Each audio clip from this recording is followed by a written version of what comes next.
بسم الله الرحمن الرحيم وكان عاقبتهما أنهما في النار خالدين فيها وذلك جزاء الظالمين يا أيها الذين آمنوا اتقوا الله ولتنظر نفس ما قدمت لغد واتقوا الله إن الله خبير بما تعملون ولا تكونوا كالذين نسوا الله فأنساهم أنفسهم أولئك هم الفاسقون لا يستوي أصحاب النار وأصحاب الجنة أصحاب الجنة هم الفائزون لو أنزلنا هذا القرآن على جبل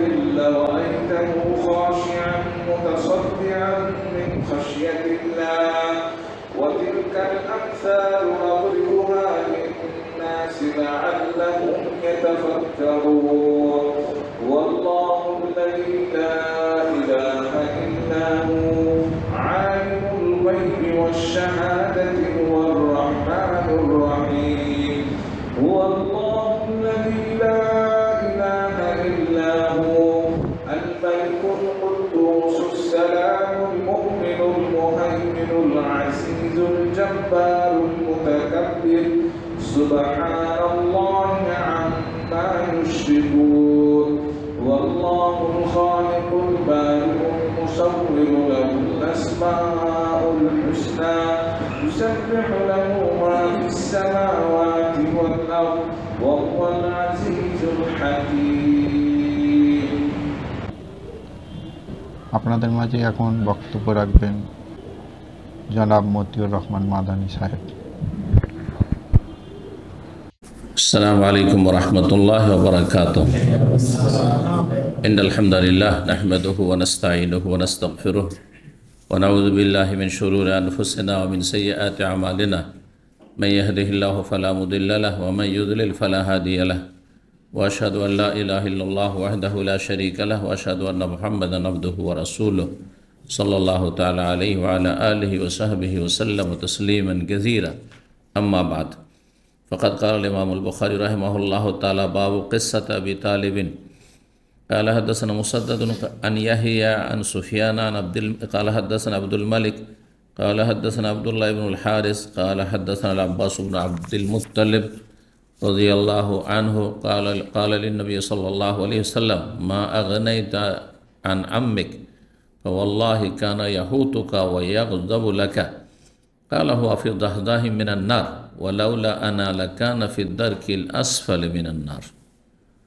সম্মানিত ভাতৃমণ্ডলী, আল্লাহ রাব্বুল আলামিনের প্রশংসা এবং প্রিয় নবী সাল্লাল্লাহু আলাইহি ওয়াসাল্লামের উপর সালাত ও সালামের পর আজ সোমবার 27শে রজব 1446 হিজরি মোতাবেক 27শে জানুয়ারি 2025 আমাদের ধারাবাহিক আলোচনা সহিহুল বুখারীর মানাকিবুল আনসার, আনসারদের ফজিলত মর্যাদার পর্ব নম্বর 13। ইমাম বুখারী রাহিমাহুল্লাহর এই পর্বের অধ্যায় নম্বর 40, হাদিস নম্বর 3883। বিষয়বস্তু এই অধ্যায়ে বলছেন বাবু কিসসাতে আবি তালিব। ইমাম বুখারী রাহিমাহুল্লাহ বলছেন এই অধ্যায় হচ্ছে আবু তালেবের ঘটনা সম্পর্কে। কিসসা মানে ঘটনা, কাহিনী। আবু তালেবের ঘটনা বা কাহিনী মানে আবু তালেবের শেষ জীবনটা কেমন ছিল, সে ইসলাম গ্রহণ করতে পেরেছিল না করেনি, ইসলামের ওপর মারা গেছে না কুফরির ওপর মারা গেছে। জি, ইসলাম নসিব হয়নি, তার অন্ধত্বের কারণে, গোঁড়ামির কারণে, বাপ দাদার প্রথাকে প্রাধান্য দেওয়ার কারণে আল্লাহ হেদায়েত নসিব করেননি। সুতরাং এই চরিত্র যদি কারো থাকে, এটা তার সাথে শুধু খাস না, মানব জাতির সবার স্বভাব ঠিক এইরকমই। যদি এই চরিত্র থেকে মুক্ত না হইতে পারে, যেই খারাপ চরিত্রগুলি বললাম, খারাপ দোষগুলো বললাম, সেটি হচ্ছে গোঁড়ামি, অন্ধত্ব, অন্ধভক্তি, তারপরে বড়দের দোহাই দেওয়া, বাপদাদা পূর্বপুরুষের দোহাই দেওয়া, এবং তাদের অন্ধ অনুসরণ, অন্ধ অনুসরণ, বাপ দাদা যে পথে সেই পথে আমি থাকবো। তারা কি বুঝতো না? হ্যাঁ, তারা বুঝতো না? তারা আমাদের চাইতে বিচক্ষণ ছিল। তারা আমাদের মুরব্বী। তারপর এক শ্রেণীর মূর্খরা বললে যে তুই বাপ দাদার সাথে কুহুরি করবি, তুই বাপ দাদার সাথে নিমক হারামি করবি না, বাপ দাদা জাহান্নামে করবি, জাহান্নামে যাবে। তো যারা প্রবাসে এসেছেন তাদের বাপ দাদা কেউ প্রবাসে আসেনি। যার রিয়াল পকেটে ঢুকাচ্ছেন আপনাদের বাপ দাদার কেউ রিয়াল দেখেও নি, পকেটে ঢুকানো তো দূরের কথা। দুনিয়ার ক্ষেত্রে কেন এত চালাক চতুর? হ্যাঁ, যে ওরা ছিল চাষি, কৃষক, হ্যাঁ মজুর, আর তাদের ছেলেরা আজকে বিদেশে এসে রিয়াল ডলার সব চিনতে শিখে নিয়েছেন, পাসপোর্ট ভিসা সব জানতে শিখেন। কেন? বাপ দাদা অনুকরণ করেন, তা করছেন না কেন? তো ধর্মের ক্ষেত্রে ইবলিশ শয়তান মানুষকে এভাবে পথভ্রষ্ট করে রেখেছে। দুনিয়ার ক্ষেত্রে কেউ বাপ দাদার দোহাই দেন, আমার বাবা চাষি আমিও চাষি থাকবো, আমার বাবা অশিক্ষিত আমিও অশিক্ষিত থাকবো, হ্যাঁ আমার বাবা দিন মজুর ও আমিও মজুরি করব। আছে কেউ? খুঁজে পাওয়া যায় না পৃথিবীতে। কিন্তু ধর্মের ক্ষেত্রে যেহেতু ইবলিশ শয়তান ভালো করেই জানছে, ধর্মের ক্ষেত্রে বাপদাদার দোহাই দিলে একে গোমরা করতে পারবো, তো অন্তরে তখন ইবলিশ শয়তান এভাবে অশ্বাসা দেয়, তো বাপদাদার তো একে কেন ছাড়বে? হ্যাঁ, তারপরে দেশের সংখ্যাগরিষ্ঠ এরাই মিলাদি, কিয়ামি, মাজারি, হ্যাঁ পীর মুরিদিতে বিশ্বাসী, তুই তো সব তরিকা ছাড়বি কেন? ওদেরই তো দল ভারী, এতগুলো লোক বুঝে না, তুই একাই বুঝিস? শয়তান এভাবে অশ্বাসা দিচ্ছে, মানুষ শয়তান অশ্বাসা দিচ্ছে, আর জিন শয়তান অশ্বাসা দিচ্ছে, যার ফলে মানুষের হেদায়েত নসিব হয় না। কখন হেদায়েত হবে? ইন্না ফি যালিকা লাযিকরা লিমান কানা লাহু কলবুন, আল্লাহ বলছেন। কোরআনে কারিমে উপদেশ রয়েছে, এখান থেকে মানুষ লাভবান হবে, হেদায়েত নসিব হবে, সঠিক রাস্তা পাবে। লেমান কানা লাহু কলবুন, যার হৃদয়ে হিতাহিত জ্ঞান আছে, ভালো মন্দের পার্থক্য করবে। ঠিক আছে, আমার বাপ দাদা এই তরিকে ছিল, কিন্তু এইটাই কি ঠিক? না এ ভিন্ন অন্য কিছু ঠিক? যেটা আমরা ধর্মকর্ম গ্রামে গঞ্জে পেয়েছি বা দেশে পেয়েছি সেটাই ঠিক, নাকি আমরা যেসব নতুন কথা শিখছি সেটা ঠিক? হ্যাঁ, আল্লাহর বিধান ওহী না মানুষের অন্ধ অনুসরণ? আপনার সামনে দুটো জিনিস সবসময় আসছে, কিন্তু ভেসে উঠছে, যে আল্লাহর বিধান, আল্লাহ আসমান থেকে যেটি নাজেল করেছে সেটাই দিনে ইসলাম, তাই না? আমার কথা আপনার কথা বিনা দলিল ইসলাম নয়। তো ইসলাম হচ্ছে ওহির নাম, ইসলাম হচ্ছে কোরআন এবং হাদিসের নাম, ইসলাম হচ্ছে দলিল প্রমাণের নাম। তাহলে একদিকে দলিল প্রমাণ দিচ্ছে কেউ, হ্যাঁ, আর একদিকে কিচ্ছা কাহিনী শোনাচ্ছে, স্বপ্ন শুধু শোনাচ্ছে, বোঝা গেছে? কোনটা নেবেন আপনি? একদিকে দল ভারী, কিন্তু তাদের দলিল প্রমাণ নেই, কিতাবে আছে, হাদিস শরীফ আছে, কোনো হাওয়ালা নেই, সহি জৈবি বুঝে না। আর আরেকদিকে আপনার হাতে নাতে দলিল প্রমাণ, অমুক আয়াতে আছে, অমুক হাদিসে আছে, তার দেখেন, পড়েন, আপনি শিখেন, শিখার পরে চলেন, হ্যাঁ অন্ধবিশ্বাসী হয়েন না। তাহলে আপনার তো কমন সেন্স আছে, লেমান কানালা কলবন, কলব আছে, হিতাহিত জ্ঞান আছে। তার উপরে শুধু কলব থাকলে হবে না, মানে হিতাহিত জ্ঞান আছে, কিন্তু জ্ঞানটা কাজে লাগালে না হবে না। আউ আল কাসাম হুয়া শহীদ, এবং সে মনোযোগী হয়ে শুনবে। আল কাসামা মানে কর্ণপাত করবে, এই নয় যে আমি শুনবো না, এই এদের কথা শুনবো না, বাদ দে এদের কথা, এরকম হবে না। আও আল কাসামা মনোযোগী হয়ে শুনবে, ওহুয়া শহীদ, শুধু শুনবে না, ওহুয়া শহীদ, সে অন্তরকে উপস্থিত করে বিবেক দিয়ে কান দিয়ে ঢুকাবে, অন্তরে নামাবে, আর তারপরে সেটা নিয়ে চিন্তা ভাবনা করবে যে কোনটা ঠিক কোনটা ভুল, তাকে আল্লাহ হেদায়েত করবে। জি, তো আল্লাহ রাব্বুল আলামিন এইরকম মানুষগুলি যারা নবী সাল্লাল্লাহু আলাইহি ওয়াসাল্লাম হিতাকাঙ্ক্ষীও ছিল, যেমন তেমন হিতাকাঙ্ক্ষী ছিল না। যতদিন বেঁচে থেকেছে আবু তালেব রাসূল সাল্লাল্লাহু আলাইহি ওয়াসাল্লামের চাচা, ততদিন পর্যন্ত নবী সাল্লাল্লাহু আলাইহি ওয়াসাল্লামের গায়ে কেউ হাত দিতে পারেনি। মানসিক নির্যাতন হয়তো করেছে দূর থেকে, বিভিন্ন রকমের, হ্যাঁ উল্টো পাল্টা কথা, কিন্তু এসে গায়ে হাত দিবে কেউ, আক্রমণ করবে, উঠে ভুড়ি চাপিয়ে দেবে, আর গলা টিপে ধরবে ইত্যাদি, চাদর দিয়ে গামছা দিয়ে, এই সাহসগুলো ছিল না। তাহলে কত দরদি ছিল চিন্তা করুন তো দেখি। আপনি হয়তো কাছে আসবেন যখন দেখবেন যে আপনার জন্য রিস্ক, আল্লাহওয়ালার কাছে আসবেন না আপনি, নিজের স্বার্থকে প্রাধান্য দিচ্ছেন আপনি। জি, যার কাছ থেকে শিখছেন তার পাশে দাঁড়াবেন না, হয়তো দেখবেন পরিস্থিতি খারাপ, তখন চাচা যান বাচ্চা পালাবেন আপনি, বুঝতে পারছেন? কিন্তু এই কাজ করেনি আবু তালেব। তারপর কেন হেদায়েত নসিব হয়নি? এই জন্য যে সে মগজটাকে খুলেনি আর অন্তরটাকে খুলেনি। কলুবনা গুলফুন, অন্তর আমার ঢাকা। বাবা এসব কথা বলিও না, বাপ দাদা যেটা করেছে ওইটাই করি। হ্যাঁ, যদি আমি তোমার ধর্মটা মেনে নিই তাহলে আমার বাপকে অপমান করা হবে, আব্দুল মুত্তালিব অপদস্থ করা হবে। এইভাবে শয়তান যাইয়ান আলম শয়তান আমাল, শয়তান মানুষকে বিভ্রান্ত করে। 3883 নম্বর হাদিসে আব্বাস বিন আব্দুল মুত্তালিব রাদিয়াল্লাহু আনহু, নবী সাল্লাল্লাহু আলাইহি ওয়াসাল্লামের চাচা, নবী সাল্লাল্লাহু আলাইহি ওয়াসাল্লামের দুই চাচা ইসলাম গ্রহণ করেছেন। কে কে? আব্বাস আর হামজা। দুইজনের মাঝে বেশি শ্রেষ্ঠ কে? হামজা রাদিয়াল্লাহু তাআলা, কারণ তিনি আগে ইসলাম গ্রহণ করেছেন। যে আগে বাড়বে সে সম্মান পাবে বেশি, স্বাভাবিক কথা। সাবিকুন উলাইকাল মুকাররাবুন, আল্লাহ বলছেন যারা অগ্রগামী তারাই হচ্ছে অগ্রগামী, দুনিয়াতে অগ্রগামী, আখিরাতে অগ্রগামী। উলাইকাল মুকাররাবুন, তারে আল্লাহর বেশি সান্নিধ্য প্রাপ্ত। সূরা ওয়াকিয়াতে আল্লাহ বলছেন যে যত বেশি এগিয়ে যেতে পারে এই ময়দানে, ইমানের ময়দানে, এলিমের ময়দানে, আমলের ময়দানে, দাওয়াতের ময়দানে, হ্যাঁ দিনের ওপর, হ্যাঁ ইস্তেকাম অটলতার ময়দানে, এগুলো হচ্ছে ময়দান, কম্পিটিশনের ময়দান, ফিল্ড। হ্যাঁ দৌড়, হ্যাঁ ওনার কম্পিটিশন চলছে। যে যত বেশি দৌড়াইতে পারে এইসব ময়দানে, ময়দানগুলির কথা বললাম মনে থাকবে। কিসের ময়দান? ইমান মজবুত করার ময়দান। আর তার আগে হচ্ছে এলেমের ময়দান, আমলের ময়দান, দাওয়াতের ময়দান, বুঝা গেছে? এইসব ময়দান সূরা আসরের হ্যাঁ সার কথা খোলা আসা, প্রতিযোগিতা করুন। জি, তো এই দুইজন চাচা ইসলাম গ্রহণ করেছে, আব্বাস আর হামজা রাদিয়াল্লাহু তাআলা আনহুমা। আর দুইজন চাচা নবী সাল্লাল্লাহু আলাইহি ওয়াসাল্লামকে পেয়েছে কিন্তু এরা ইসলাম গ্রহণ করেনি। কে কে? এক হচ্ছে এ আবু তালেব, আর এক হচ্ছে আবু লাহাব। আবু লাহাব আমাদের দেশের লোকেরা আবার আবু লাহাব চাচা কম বোঝে, ও আবু জাহাল চাচা বুঝে। আবু জাহাল চাচা দূরের, অনেক দূরের, নবী সাল্লাল্লাহু আলাইহি ওয়াসাল্লামের চাচা না, এটি ভুল ধারণা। আসলে নবী সাল্লাল্লাহু আলাইহি ওয়াসাল্লামের কোরাইশ যে বিশাল বংশ তার একজন নেতা। জি, তো আবু লাহাব, এই দুইজন যে কাফের, তার মধ্যে যেমন যারা দুইজন মুসলিম হয়েছে তার মধ্যে একজন শ্রেষ্ঠ আরেকজনের তুলনায়, তেমনই দুইজন যে কাফের তার মধ্যে একজন আরেকজনের চাইতে বেশি নিকৃষ্ট। কে বেশি নিকৃষ্ট? আবু লাহাব। দেখেন, আবু তালেবের ধ্বংস বা সর্বনাশ বা তার উপরে লানত গজব বলে কোনো আয়াত নেই কোরআনে। সে কাফের হয়ে মরেছে, শাস্তি আছে, হালকা শাস্তি আছে তার। এই যে হিতাকাঙ্ক্ষী দরদি ছিল সেই জন্য হালকা শাস্তি আছে, কিন্তু চিরকালে শাস্তি আছে। কারণ লা ইলাহা ইল্লাল্লাহ ছাড়া কোনোদিন জান্নাতের দরজা খুলবে না, সেই জন্য তার জন্য দরজা খুলবে না, কেউ খুলতে পারবে না।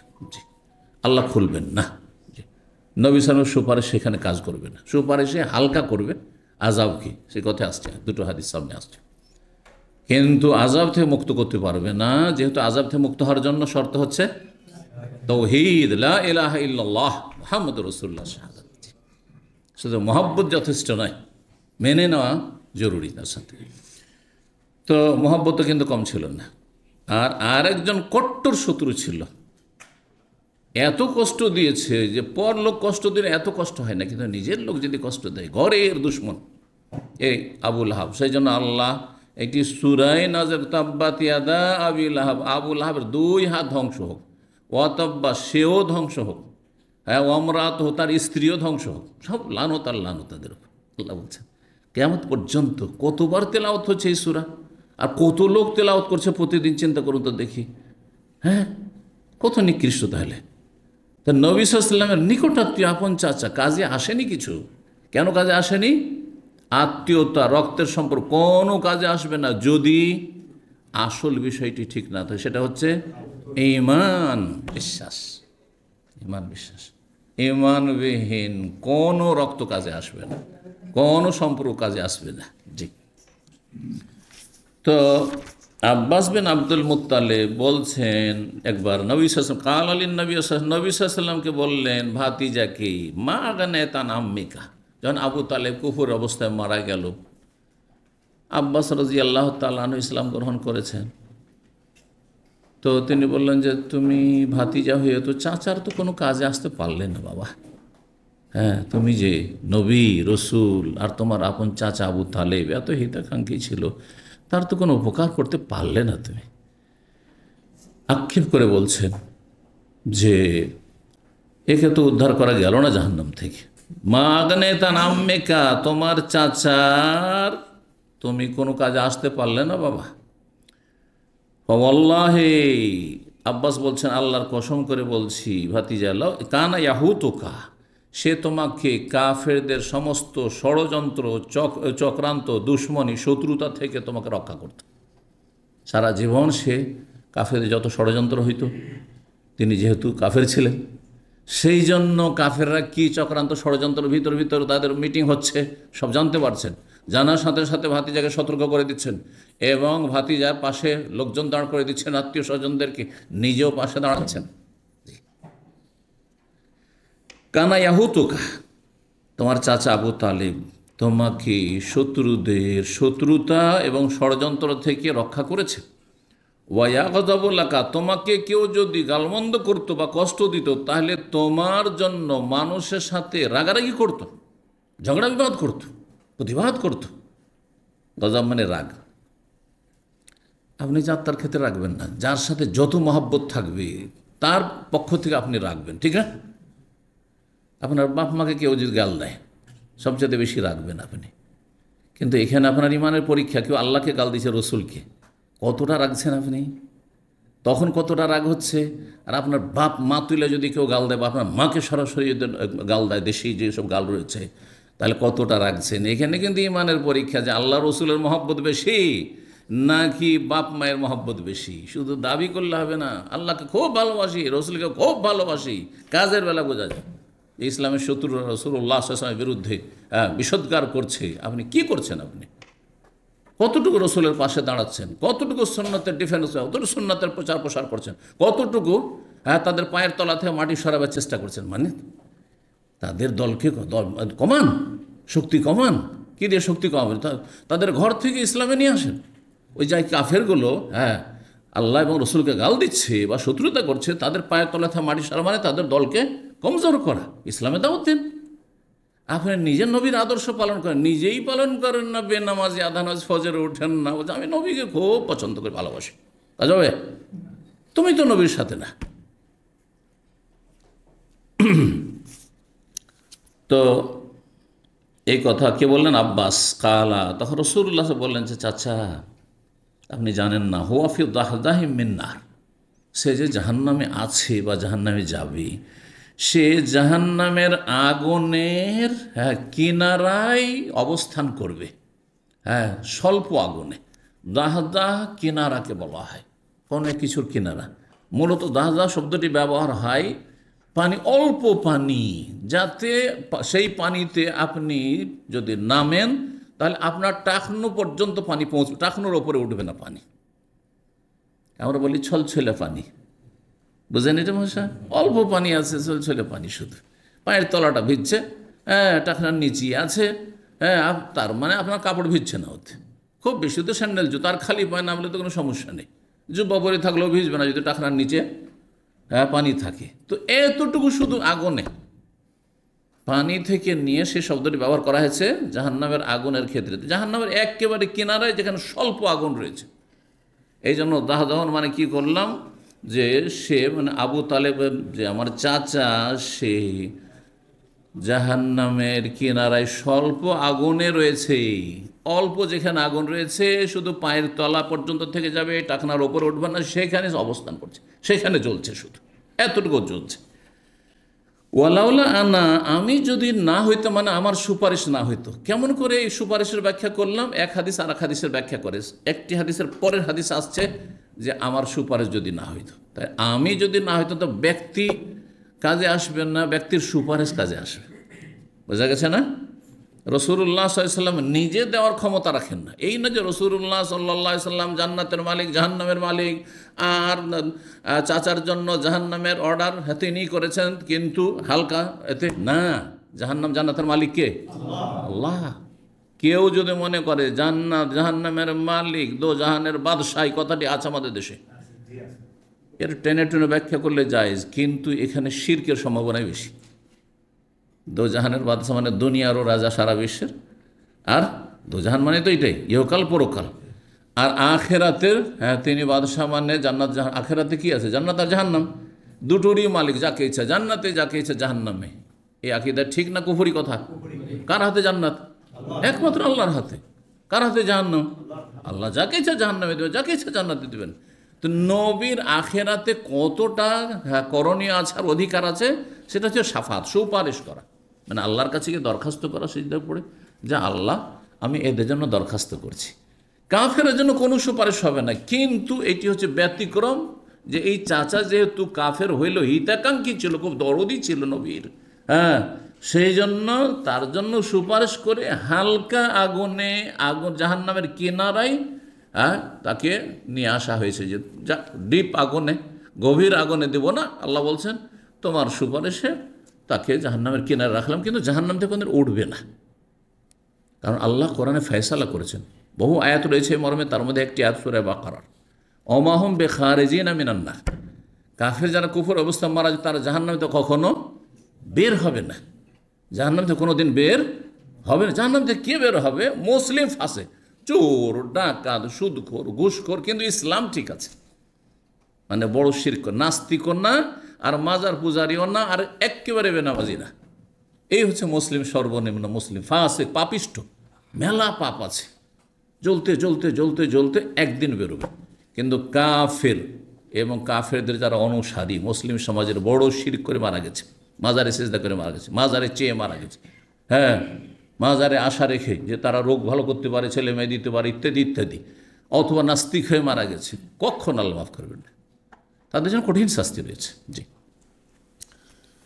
তো কি বলছেন? ওয়ালাউলা আনা, আমি যদি না হইতাম, মানে আমার সুপারিশ না হইতো, লাকানা ফি দারকিল আসফালে মিনান নার, তাহলে জাহান্নামের সর্বনিম্ন স্তরে তার জায়গা হইতো, সবচেয়ে নিচে যেত। কারণ দেখেন, আমরা শুনে শুনে ইসলাম পেয়েছি, আমাদের পূর্বপুরুষরা, অধিকাংশ আমরা যারা অনারব, তারা শুনে শুনে পরে অন্যদের মাধ্যমে ইসলাম পেয়েছি। কিন্তু আবু তালেব সরাসরি রসুল্লাহ সাল্লাল্লাহু রসুল হিসাবে পেয়েছে, তারপরে দূরেও যেতে হয়নি, মেহনত করে ঘরেই পেয়েছে ভাতিজাকে, ঘরেই কোরআন নাজল হচ্ছে তার ভাষা। এই নয় যে কাকে তর্জমা করে বুঝাইতে হয়েছে, আমাদের মতো আরবি শিখতে আমাদের 10-20 বছর লেগেছে, তাই না? হ্যাঁ, তার মাতৃভাষায় কোরআন, কোরাইশদের ভাষায় কোরআন নাজল হয়েছে, তারপরে হেদায়েত হলো, তো অপরাধ তো বেশি। এই জন্য একজন আরবি বুঝে আর সে বেদিন, আর একজন আরবি বুঝে না বেদিন, দুজনে পার্থক্য আছে, যদিও দুজনই বেদিন। কারণ একজন অনারবকে ইসলাম বুঝতে অনেক কষ্টের প্রয়োজন, অনেক পড়াশোনার প্রয়োজন আছে, আর একজন আরবি ভাষাভাষী, যে আরও আরবি ভাষা যার মাতৃভাষা, সে আমাদের বাংলা পড়ার মতো। আমরা ক্লাস 1-এর বই বা বাল্যপাঠ, শিশু শিক্ষা, ছোটোকালে শিশু শিক্ষা, বাল্যপাঠ পড়েছি, বর্ণ পরিচয় পড়েছি, এইগুলি, হ্যাঁ, আমার আব্বা রাহেমাহুল্লাহর কাছে স্কুলে যাওয়ার আগে, এতে অনেক বাংলা শিখে ফেলেছি, বাংলা তখন থেকে শিখে ফেলেছি, মাতৃভাষা। কিন্তু আরবি অত সহজ? হ্যাঁ, আরবি কোন রকম করে শিখে বুঝতে শিখি তখন 18-20 বছর বয়স, তখন আরবি বুঝতে একটু লিখতে শিখেছি। জি, তাহলে মেহনত করতে হয়েছে। কিন্তু যদি মাতৃভাষা আরবি হইতো, তাহলে ওই আমাদের শিশু শিক্ষার মতো আমি আপনার কেজি দিয়েও আমি বুঝতাম আরবি। তাহলে যেই ব্যক্তি আরবি বুঝে, কোরআন ভাষা বুঝে, হাদিসের ভাষা বুঝে, তারপরে হেদায়েত হলে তার শাস্তি আরও বেশি, তার শাস্তি আরও কঠিন। জি, তো এ ছিল হাদিস 3884 নম্বর হাদিস। এটিও সেই আবু তালেবের ঘটনার সাথে সম্পর্কিত। সাঈদ ইবনে মুসাইব রাহিমাহুল্লাহ, তার পিতা মুসা ইবনে হাজান বা মুসা ইবনে হুজুন, তার পিতার নাম ছিল মুসাইব, সাহাবী তিনি। এই সাহাবী যখন ইসলাম গ্রহণ করে সাঈদ ইবনে মুসাইবের বাপ, তখন তাকে বলল রাসূলুল্লাহ সাল্লাল্লাহু আলাইহি সাল্লাম, যে তোমার বাবার নামটি যে হুজুন, বা তার বাবাকে বলেছিল তোমার নামটি বদলে দাও। বলছে আমার বাপ নাম রেখেছে, নামটা আমার পছন্দ। এই যে বাবার অন্ধ অনুকরণ। হুজুন মানে দুশ্চিন্তা, হুজুন মানে কি? হুজুন মানে চিন্তা। তো সাঈদ ইবনে মুসাইব পরে বলতেন যে ওই যে আমার দাদার নামটা পাল্টানো হয়নি, পরিবর্তন করে, যার ফলে আমাদের বংশে পরম্পরা এই দুশ্চিন্তা থেকেই গেছে, কেউ দুশ্চিন্তা মুক্ত না। তাহলে নামেরও কুপ্রভাব আছে। এই যে যেই সে নাম রেখে দিচ্ছেন না, এই নামগুলি খুব প্রভাব আছে। ওই ছেলে কী করে হেদায়ত হবে? যখন দেখবে আমার নাম হচ্ছে পল্টু, মল্টু আর ঝাঁটু আর অমুক আর তমুক, ঘোড়ার ডিম, এইসব ববি আর কি লাভলি আর ফ্যান্সি, এগুলো নাম আজকালকার। এগুলি মুসলিম মেয়েদের নাম। খুব বেশি তো একটা আরবিতে নাম রেখে দিয়েছ বিয়ে পড়াইবার জন্য। বিয়ের দিন শুধু উচ্চারণ হবে, আর কোনো দিন উচ্চারণ হবে, আর বাকি সব নাম হচ্ছে এগুলো। জি, এখানে একটা ফ্যামিলি ছিল, হ্যাঁ, দুটা মেয়ে বা দুই, একটা নাম লাভলি আর একটি ফ্যান্সি, কত সুন্দর নাম। আর একজন, ওর দুটো মেয়ে, একটার নাম হচ্ছে মেঘনা আর একটা মোহনা, কত সুন্দর নাম। মাশাআল্লাহ, এগুলো হচ্ছে দেশি সুন্দর নাম। মেঘনা, মোহনা, দুটো নদীর নাম রেখেছে, তাই না? এর নামের কুপ্রভাব আছে। খারাপ নাম রাখবেন, খারাপ নসিব হবে। নাম ভালো রাখেন। তো তো মুসাইয়্যিব রাদিয়াল্লাহু তাআলা আনহু বর্ণনা করছেন, আন্না আবু তালিব মাহাজাতুল ওয়াফাত, আবু তালেবের যখন মৃত্যুর মুহূর্ত ঘনিয়ে আসলো, মুমূর্ষ অবস্থা, মারা যাবে, হুঁশ আছে কিন্তু, দাখালা আলিহিন নবী, নবী সাল্লাল্লাহু আলাইহি ওয়াসাল্লাম তখন তার বাড়িতে প্রবেশ করলেন, তার ঘরে। দেখছেন গিয়ে যে ওয়াইনদাহু আবু জাহলিন, তার কাছে অলরেডি আবু জাহল গিয়ে আগে বসে আছে। কারণ তার বেশি ভয় যে মুহাম্মদ সাল্লাল্লাহু আলাইহি ওয়াসাল্লামের যেহেতু চাচা, যদি আমি ওখানে বসে না থাকি তাহলে কে শেষখানে কলমা পড়িয়ে দিতে পারে, যার ফলে আগে থেকে গিয়েও বসে আছে সতর্ক সাবধান করার জন্য। নেতা, মক্কার নেতা আবু জাহল লানাহুল্লাহ গিয়ে বসে আছে। তো নবী সাল্লাল্লাহু আলাইহি ওয়াসাল্লাম তারপরেও দেখছেন যে এখন না বললে কাজ হবে না, তো মারা যাবে, তো শেষখানে সারা জীবন তো দাওয়াত দিতে থাকলাম, মানলো না মানলো, শেষখানেও যদি কালমাটা পড়ে না, তবুও কোনো রকম করে আমি তো জান্নাত থেকে জাহান্নাম থেকে জান্নাতে নিতে পারবো। তো বলছেন আই আম্মে, মানে হে আমার চাচা, আই মানে ইয়া, আর যেমন ইয়া মানে হে হয় বা ওহে, তেমনি আই মানেও হাই। জি, ইয়া, আয়া, হায়া, আই আর হামজা মাফতুহা, 5টি দিয়ে ডাকা হয়। তার মধ্যে আপনারা আরবি শুধু কি জানেন? ইয়া আলী, হ্যাঁ, ইয়া রজুল, হ্যাঁ, ইয়া আবদুল্লাহ, হে আবদুল্লাহ, ও হে আবদুল্লাহ। যেমন বাংলাতে আছে না, হে অমুক, ও হে অমুক, আরে দেখেন আছে না নেই? তো ওই রকমই আরবিতেও আছে, আরবিতে আছে। দূরে আছে তাহলে লম্বা করে ডাক দিতে হবে, ওই জন্য আয়া, দূরে থাকলে হায়া মানে দূরে আছে সেই জন্য, কিন্তু কাছে থাকলে এই। জি, আই মানে অর্থাৎ হয়, আর আই মানে ক্ষেত্র বিশেষে, এইখানে আই মানে হে ইয়া, আই আম্মে মানে হে আমার চাচা, কুল বলুন লা ইলাহা ইল্লাল্লাহ, আল্লাহ ছাড়া কোনো সত্য মাবুদ নেই। যদি মন্ত্র হইতো যে পড়ে নিলি কাজ হবে, তাহলে আবু তালেবের কোনো অসুবিধা ছিল? কিন্তু আবু তালেব তো আর আমাদের অনারবদের মতো মূর্খ না, সে তার আরবি ভাষার পণ্ডিত, সে ভালো করে বুঝছে যে আমি লা ইলাহা ইল্লাল্লাহ মানে এই যে মূর্তিগুলো 360টা কাবার চারিদিকে রাখা আছে, আর এগুলির আমি পূজারি, আমার বংশধর পূজারি, এগুলিকে লা করে না, বাতিল, লা ইলাহা এগুলো নেই, আমি এটা করতে পারবো না। ইল্লাল্লাহ একমাত্র আল্লাহর ইবাদতকে আমি মেনে নিচ্ছি।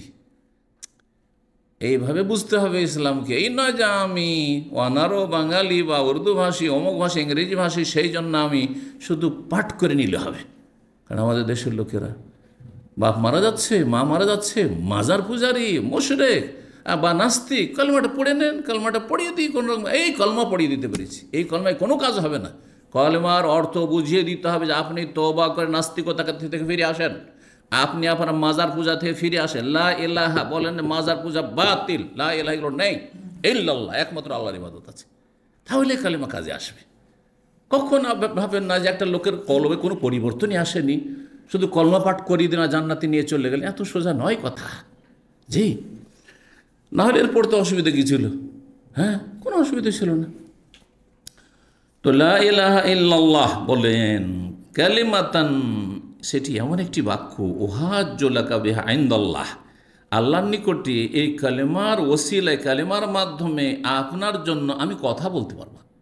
উহাজ্জু লাকা মানে আপনার হুজ্জত থেকে, হুজ্জত মানে বুঝেন দলিল, হুজ্জত মানে দলিল, হুজ্জতুল্লাহ মানে আল্লাহর দলিল, কথা বলছেন, হুজ্জত থেকেই উহাজ্জু। কিন্তু আমাদের দেশের মাদ্রাসা পড়ুয়াগুলো বিশেষ করে বেদাতি মাদ্রাসায় পড়া অনেকে বেয়াদব আর মূর্খ, যার ফলে হুজ্জত মানে দলিল হয় সেটা অর্থ না করে হুজ্জতের আরেকটি অর্থ হয় বাদানুবাদ, ঝগড়া করা, তর্ক করা। কি করা? হ্যাঁ, এত কেন হুজ্জতি করছিস, কথাটি আছে না এই দেশে? বলেন আপনারা, আমাদের অঞ্চলে বলে এত কেন হুজ্জতি, তার মানে কি এত কেন তর্ক, হ্যাঁ এত কেন ঝগড়াটা, ঠিক না, ঝগড়াটে। তো এই অর্থে এক বেয়াদব বক্তা বলছে যে আল্লাহর কাছে গিয়ে নবী সাল্লাল্লাহু আলাইহি ওয়াসাল্লাম কি করবেন? হ্যাঁ, ঝগড়া করবেন আল্লাহর সাথে। কত বড় বেয়াদব! আমি এই জন্য বললাম যে বেদাতি মানে বেয়াদব হয়। আমি 25 বছর আগে থেকে বলি, বেদাতি শুরু হয় ব দিয়ে, আর এদের মধ্যে এই জন্য কি আছে, বেয়াদবিও আছে আর বেদাতও আছে। বেদাতি শব্দটা ব দিয়ে শুরু হয়, আর বেদাতিদের মধ্যে বেয়াদবি আছে, আর কি আছে, শিরক বেদাতও আছে। জি, তাওহীদ নেই, আদব নেই। তো দেখেন, একটা শব্দের অর্থ যখন একাধিক হবে, তো কোনটা কার জন্য প্রযোজ্য সেটা আপনাকে মান সম্মান রক্ষা করে অনুবাদ করতে হবে। এইখানে কোনটা বেশি সুইটেবল, হ্যাঁ, কোনটা এখানে বেশি উপযুক্ত অর্থ, বোঝা গেছে না? যেমন কোরআনে আছে, আল্লাহ বলছেন ওয়াজাদাকা দাল্লান ফাহাদা, হে নবী, সূরা ওয়াদুহাতে না, আলাম নাশরাহ লাকা সাদরাক, আলাম নাশরাহ লাকা সাদরাক, সূরা ইনশিরাতে, নবী তোমাকে আল্লাহ কি পেয়েছিলেন? দল পেয়েছিলেন, তারপরে ফাহাদা, আল্লাহ আপনাকে সঠিক রাস্তা দেখিয়েছেন। দল্লান, দল্লান মানে কি হয়? একটি অর্থ হয় গোমরাহ, একটি অর্থ হয় কি? তো নবী সম্পর্কে যদি বলেন যে হে নবী, আল্লাহ আপনাকে গোমরাহ পেয়েছেন, তারপর আল্লাহ আপনাকে হেদায়েত দিয়েছেন, তো বেঁচে আসতে পারবেন আমাদের দেশে? আর এইরকমই কাজ একজন করেছে, গিয়েছে এক ক্যাম্পে জমা পড়াইতে এখানে, আর তারপরে গিয়ে তর্জমা করেছে এরকম করে যে আল্লাহ বলছে হে নবী তোমাকে আল্লাহ গোমরাহ পেয়েছে, তারপরে হেদায়েত করেছে। আরে নবীকে গোমরাহ বলেছেন, হ্যাঁ, এর খুতবা নেওয়া যাবে না, এর পিছনে নামাজ হবে না, বালা মুসিবত। পরে তারপরে সপ্তাহে আমাদের কাছে কমপ্লেন চলে আসলে, তো আমি তাকে ডাকলাম যে তুমি কি তর্জমা করেছো? বলছে এইরকম। খবরদার, এরকম তর্জমা শিখতে হবে না, এগুলো শিখতে হবে। দল্লান মানে দিশেহারা হয়, কি হয়? খতম, দিশেহারা, যাবো কোন দিকে? ধরে রাস্তা চেনার নাই, একটা জায়গায় গেলাম, গাড়ি চালাচ্ছে, আর হঠাৎ করে সামনে দুটো রাস্তা চলে আসলো। এখানে এতগুলো রাস্তা দামাম থেকে বের হইতে আমাকে অনেক সময় গিয়ে, আরে এই রাস্তাটা আলহাসা নিয়ে যাবে না রিয়াজ রোডে যাবে না এয়ারপোর্টে যাবে, কয়েকটা রাস্তা বেরোচ্ছে। হ্যাঁ, একটা চলে যাবে আপনার খাবজির দিকে, আপনার ওই জোবেলের দিকে চলে যাবে, ধরেন আবহাওয়াদের রোডে গিয়ে। তো ওইখানে গিয়ে আপনি কি দিশেহারা না বলেন আমি গুমরাহ হয়ে গেছি? ওখানে গুমরাহ শব্দ ব্যবহার করবেন, কি বলবেন? ভাই আমি দিশেহারা, তো যাবো কোন দিকে? তো এইখানে এই অনুবাদ করেন তো দেখি, তাহলে কত সুন্দর হয়ে যাবে। হে নবী, আপনাকে আল্লাহ দিশেহারা পেয়েছিলেন, দিশেহারা পেয়েছিলেন, আপনি দিশেহারা, যাবো কোন দিকে? আল্লাহ আমার গোটা বংশ, গোটা মক্কাবাসী, গোটা আরব দেশ সবাই মূর্তি পূজা করছে, আমি তাহলে আল্লাহ তোমাকে পাবো কোন তরিকাতে? কীভাবে কি করবো? আমি তো এগুলো ঘৃণা করি। আমি এই মূর্তিকে নিজের হাতে তৈরি করে আবার তাকে পূজা করা, তার সামনে ঝুঁকা, এটা আপনি মেনে নিতে পারছেন আমি, কারণ অন্তর পরিষ্কার পরিচ্ছন্ন স্বচ্ছ। জি, রাসূলুল্লাহ প্রাকৃতিক আল্লাহ রাব্বুল পাক পবিত্র করেছে, পবিত্র, সুতরাং ঘৃণা আছে, কিন্তু যাবো কোথায়? কোনটা দিয়ে আল্লাহকে পাবো? এরাও তো আল্লাহ পাওয়ার কথা বলছে, কারণ মাজারিরা বলে না, হ্যাঁ, যে গোস কুতুব দিয়ে আল্লাহ ভায়া ওসিলা, বুঝতে পারছেন? কিন্তু পাবে? কখনো পাবে না। তো কথা লম্বা হয়ে যাচ্ছে, কি বললাম বুঝতে পারলেন তর্জমা? হ্যাঁ, তো এখানে হুজ্জত মানে দলিল হয়, এইটাই বেশি প্রসিদ্ধ। হ্যাঁ, আর হুজ্জত মানে হুজ্জত করা, হ্যাঁ হ্যাঁ, কাঠহুজ্জতি, এটা আবু তাহের বর্ধমানের বই আছে বাংলায়, কাঠহুজ্জতির জবাব, বেদাতিদের জবাব, খুব সুন্দর সুন্দর উনি বই লিখেছে। ছোটোকালে ছাত্র জীবনে বাংলা বই অনেক পড়েছি, ইসলামী বইগুলো। উনি একটি বইয়ের নামই কাঠহুজ্জতির জবাব, তাহলে বুঝছেন না কাঠহুজ্জতি অনেক বেশি যে হুজ্জতি করে। হ্যাঁ, তো এইখানে ওই বেয়াদব কি বলছে বক্তা, বলছে আল্লাহর কাছে গিয়ে নবী সাল্লাল্লাহু আলাইহি ওয়াসাল্লাম ঝগড়া লাগিয়ে দিবেন। হ্যাঁ, না না না, নাউজুবিল্লাহ, চরম বেয়াদবি। নবী যতই বড় নবী হোক না কেন, আল্লাহর সামনে শেখে আমার কাছে তিনি অনেক বড় নবী, হ্যাঁ, সবচেয়ে বড় মানুষ, ঠিক কিনা? কিন্তু রবের সামনে তিনি কে? রবের শরিক, পার্টনার, না রবের গোলাম? গোলাম আব্দুল্লাহ।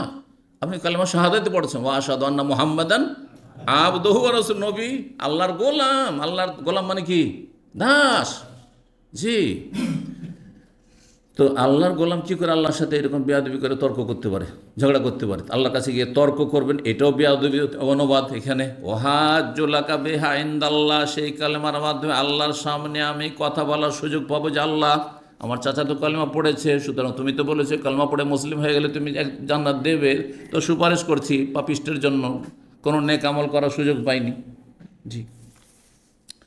ফাকাল আবু জাহাল, সাথে সাথে আবু জাহালের রিয়াকশন। আর তার সাথে বসেছিল আরেকজন নেতা আব্দুল্লাহ বিন আবি উমাইয়া, সে ও কাফের নেতা। ইয়া আবু তালেব, আবু তালেব তারগাব আন মিল্লাত, আবু তালেবের মনটা নরম হয়ে গেছে। আবু তালেবের মনটা ভাতিজার কথা শুনে নরম হয়ে গেছে, মনে হচ্ছে যে কালেমাটা উচ্চারণ করিয়ে নেবে, এরকম অবস্থা। তখন আবু জাহাল আব্দুল্লাহ বিন আবি উমাইয়া লানাহুমুল্লাহ বলছে, ইয়া আবু তালেব তারগাব মিল্লাত আব্দুল মুত্তালিব, তোমার বাবা আব্দুল মুত্তালিবের আদর্শ ধর্ম থেকে তুমি মুখ ফিরিয়ে নেবে, হ্যাঁ, ফিরে যাবে। ফালাম ইয়াজাল ইউকাল্লিমানিহি, এই দুইজন বারবার করে আবু তালেবের সাথে কথা বলতে আছে, আর এদিকে রসুল বারবার করে কালেমার দাওয়াত দিতে আছেন। একবার রসুল বলছেন, আর একবার ওরা বিভ্রান্ত করছে। এই টানা পড়ার মধ্যে কোন দিকে যাব, কোন দিকে যাব, শেষ অবস্থায় কাল আখিরা সেই কাল্লামাহুম বিহি, সর্বশেষ যেই কথাটি বলে দিল আবু তালেব, আর সেই কথাটি তাদের সাথে বললো, এই কাফের নেতাদের সাথে বলে ফেললো, আলা মিল্লাতে আব্দুল মুত্তালিব, আমি বাবা আব্দুল মুত্তালিবের ধর্মের ওপরই থাকলাম। ইন্না লিল্লাহি ওয়া ইন্না ইলাইহি রাজিউন। সর্বনাশ হয়ে গেল, সুবহানাল্লাহ। জাহান্নামের কিনারা থেকে ফিরে চলে আসত যদি কলমা পড়ে নিত। জি, এই জন্য চেষ্টা করে তকদির ভালো করার চেষ্টা করতে হবে। আর আপনি চেষ্টা করবেন তকদিরে থাকলে পেয়ে যাবে, এটা কোনোদিন হয় না। আগে আমি তাহাজ্জুদ পড়ার জন্য উঠবো, ফজরের জন্য উঠবো, তারপরে না আল্লাহকে বলবো যে আল্লাহ আমাকে জান্নাত দাও। আর উঠবোই না, আমি নামাজই পড়বো না, বলবো জান্নাত আল্লাহ গফুরুর রহিম, হবে না? কখনো হবে না। জি। তো নবী সাল্লাল্লাহু আলাইহি ওয়াসাল্লাম বললেন, লা আস্তাগফিরান্না লাকা মা লাম উনহা আনহু, আমি অবশ্যই চাচা, আপনি তো কালেমা পড়লেন না, আপনার জন্য অবশ্যই আমি আল্লাহর কাছে ক্ষমা প্রার্থনা করব, যতক্ষণ পর্যন্ত আমাকে নিষেধ না করা হবে। কত মায়া, কত সম্মান, কত কাফের চাচারও যদি এত সম্মান থাকে, তো আপনার মুসলিম বাবা মায়ের কত সম্মান রয়েছে। আল্লাহ যেন বুঝার তৌফিক দান করেন। কারণ আজকালকার অধিকাংশ ছেলেমেয়েরা বেয়াদবি করে থাকে বাপ মায়ের সাথে। চিন্তা করুন যে রাসূলুল্লাহ এটি আদর্শ। চাচা কথা মানল না, আপনার এমন রিয়াকশন হবে, যা জাহান্নামে আদা খাবি সাত ভাবি, তাই না? তা করছেন না বাবা, তুমি তো কলমা পড়লেন না, কিন্তু যদি আল্লাহ আমাকে মানা না, নিষেধ না করেন, তা আপনার জন্য আমি আল্লাহর কাছে ক্ষমা চাইতেই থাকবো, চাইতেই থাকবো। ফানাজালাত, আয়াত নাযাল, সূরা তো আয়াত 113, মা কানা লিন-নবী ওয়াল্লাযীনা আমানু ইয়াস্তাগফিরু লিল মুশরিকিনা ওয়ালাউ কানু উলি কুরবা মিন বাদি মা তাবায়্যানা লাহুম আন্নাহুম আসহাবুল জাহিম। নবীর জন্য উচিত নয়, জায়েজ নয়। আর ওয়াল্লাযীনা আমানু, মুমিন মুসলিমদের জন্য উচিত নয়, আপনার আমার জন্য উচিত নয় যে মাজার পূজারি চাচা বাপ মা হবে আর আল্লাহর কাছে ক্ষমা চাইবে, জায়েজ নয়। ভালো করে শুনে রাখেন। নাস্তিক বাপ চাচার জন্য, নাস্তিক বেদিন, হ্যাঁ, কোনো ইসলামের মৌলিক বিষয়গুলি নেই, অথবা মাজার পূজারি, মাজারে সেজদা, মাজারে বিশ্বাসী, আর পীর দিতে পারে নিতে পারে ইত্যাদি ইত্যাদি, শিরক কুফরিতে বিশ্বাসী, আর তার জন্য আপনি দোয়া করবেন। সাহের, গণক, জাদুঘর, আর তাদের জন্য দোয়া করবেন আপনার আত্মীয়তার খাতিরে, কোনো চলবে না। এই দোয়া হারাম এবং এই দোয়া কবুলও হবে না। আল্লাহ ইন তাস্তাগফির লাহুম ৭০ মাররাতান, একবার নয় দুইবার নয় ৭০ বার করেও যদি কাফের জন্য দোয়া করো, এই নাস্তিক আর মুশরিকের জন্য দোয়া করো, ফালা ইয়াগফিরুল্লাহ, কখন আল্লাহ মাফ করবেন না। আল্লাহর মাফ করার জন্য সর্বনিম্ন তাওহীদ থাকতে হবে, লা ইলাহা ইল্লাল্লাহ থাকতে হবে। জি। তো ওই আয়াতটিও সূরা তওবাতে রয়েছে। কি বলছেন? নবীর জন্যও জায়েজ নয় আর মুমিনদের জন্যও জায়েজ নয় কি, আইয়াস্তাগফিরু লিল মুশরিকিন, যারা মুশরিক, বহুত্ববাদী, মূর্তি পূজারী অথবা মাজার পূজারী, তাদের জন্য, বা ঈমান ভঙ্গকারী, নাস্তিক, তাদের জন্য কি করবে? ক্ষমা চাইবে আল্লাহর কাছে। ওয়ালাউ কানু উলি কুরবা, যদিও তারা নিকট আত্মীয় হোক না কেন। কখন চলবে না? যতক্ষণ বেঁচে আছে হেদায়েতে দোয়া করতে পারবেন। নাস্তিক চাচা বাপ চাচা বেঁচে আছে, মুশরিক মাজার পূজারী বেঁচে আছে, দোয়া করেন আল্লাহ তুমি হেদায়েত করো, আল্লাহ তাকে তৌফিক দাও, আল্লাহ তার জন্য সহজ করো, সঠিক বুঝ দাও, খুব দোয়া করেন। কিন্তু মরে যাওয়ার পরে বলে আল্লাহ তুমি রহম করো, মার্সি, হোমকের জন্য মার্সি। আজকাল ইহুদি নাসারা মরে, কাফের মরে, আর মুসলিম বিশ্বের অনেক মূর্খ নেতাগুলো যায় আর যার পরে সবার জন্য মার্সি করে, বুঝছেন তো? দয়ার দোয়া করে, রবের নাম মোটেই যায় না, হারাম কাবিরা গুনাহ। জি, এ আয়াত বিরোধী কথা। কখন দোয়া করা চলবে না? মিম্বাদে মাতাবে, যখন তাদের জন্য স্পষ্ট হয়ে গেছে আন্নাহু আসহাবুল জাহিম, যে তারা জাহান্নামী হয়ে গেছে। কখন জাহান্নামী হয়েছে বুঝতে পারবেন? যখন কুফরের অবস্থায় মরে গেল, নাস্তিকতার মরে গেল, মাজার পূজারি হয়ে ওই আকীদা নিয়ে মরে গেল, বা অমুসলিম হয়েই মরে গেল, আর আপনি দোয়া করবেন, প্রার্থনা করবেন না, মোটেই জায়েজ নাই। দ্বিতীয় আয়াত সূরা কাসাস আয়াত 56 নাযিল হইল নবী সাল্লাল্লাহু আলাইহি সান্ত্বনা দেওয়ার, কারণ মনটা খুব খারাপ হয়ে গেল। এত মনে কষ্ট পেলেন যে হায় রে, চাচা এত মায়ার চাচা, এত শ্রদ্ধার চাচা, আর এত দয়া মায়া করতো আমার চাচা, এত হিতাকাঙ্ক্ষী দরদি ছিল, খুব ব্যথিত হইলেন। তার কুফরের অবস্থায় মারা যায়, নবী সাল্লাল্লাহু আলাইহি অত্যন্ত ব্যথিত হইলেন।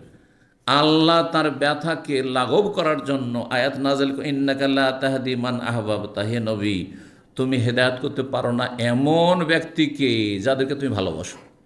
তুমি মায়া মমতা ভালোবাসা দিলেই যে তুমি হেদায়েত করে দিবে এটা সম্ভব। ওয়ালাকিন্নাল্লাহ ইয়াহদি মান ইয়াশা, তবে আল্লাহ যাকে ইচ্ছা হেদায়েত করবেন। ওয়া হুয়া আ'লামু বিল মুহতাদিন, কে হেদায়েত পাবে সেটা আল্লাহ বেশি জানেন, কারণ আল্লাহ অন্তর জানছেন না, আপনি আমি জানি না। আমি হয়তো ভাবছি যে এই লোকটাকে আমি নিয়ে চলে আসবো হেদায়েতের দিকে, কিন্তু আল্লাহ তার অন্তর জানছেন না, আমি জানছি না, আমি বাহ্যিকটা দেখছি, আল্লাহ জানছেন না। এর অন্তরে এই যোগ্যতা নেই, সে যোগ্যতা হারিয়ে ফেলেছে, অযোগ্য সে। জি, 3885 নম্বর হাদিস বর্ণনা করেছেন আবু সাঈদ খুদরি রাদিয়াল্লাহু তাআলা আনহু আন্নাহু সামিআন নবী সাল্লাল্লাহু আলাইহি ওয়াসাল্লাম, তিনি নবী সাল্লাল্লাহু আলাইহি ওয়াসাল্লামকে বলতে শুনেছেন, ওয়া যুকিরা ইনদাহু আম্মাহু, সেই সময় নবী সাল্লাল্লাহু আলাইহি ওয়াসাল্লামের সামনে তার চাচার কথা আলোচনায় আসে। তাহলে আলোচনা করেছিল আব্বাস, এখানে বর্ণনাকারী আবু সাঈদ, আর আগেরটাতে ছিল আব্বাস।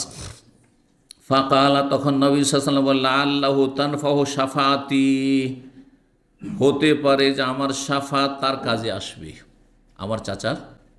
কিন্তু নবী সাল্লাল্লাহু আলাইহি ওয়াসাল্লাম যখন বলছেন লা আল্লাহ মানে সম্ভবত, আপনি যখন বলবো সম্ভবত মানে হতেও পারে আবার নাও হতে পারে, কিন্তু আল্লাহ তাআলা যদি কোরআনে লা আল্লাকুম তুফলিহুন, লা আল্লাকুম তাযাক্কারুন ইত্যাদি, লা আল্লাকুম সম্ভবত, তখন নিশ্চিতের অর্থ বহন করে, কারণ আল্লাহর কথাতে কোনো অনিশ্চয়তা নেই।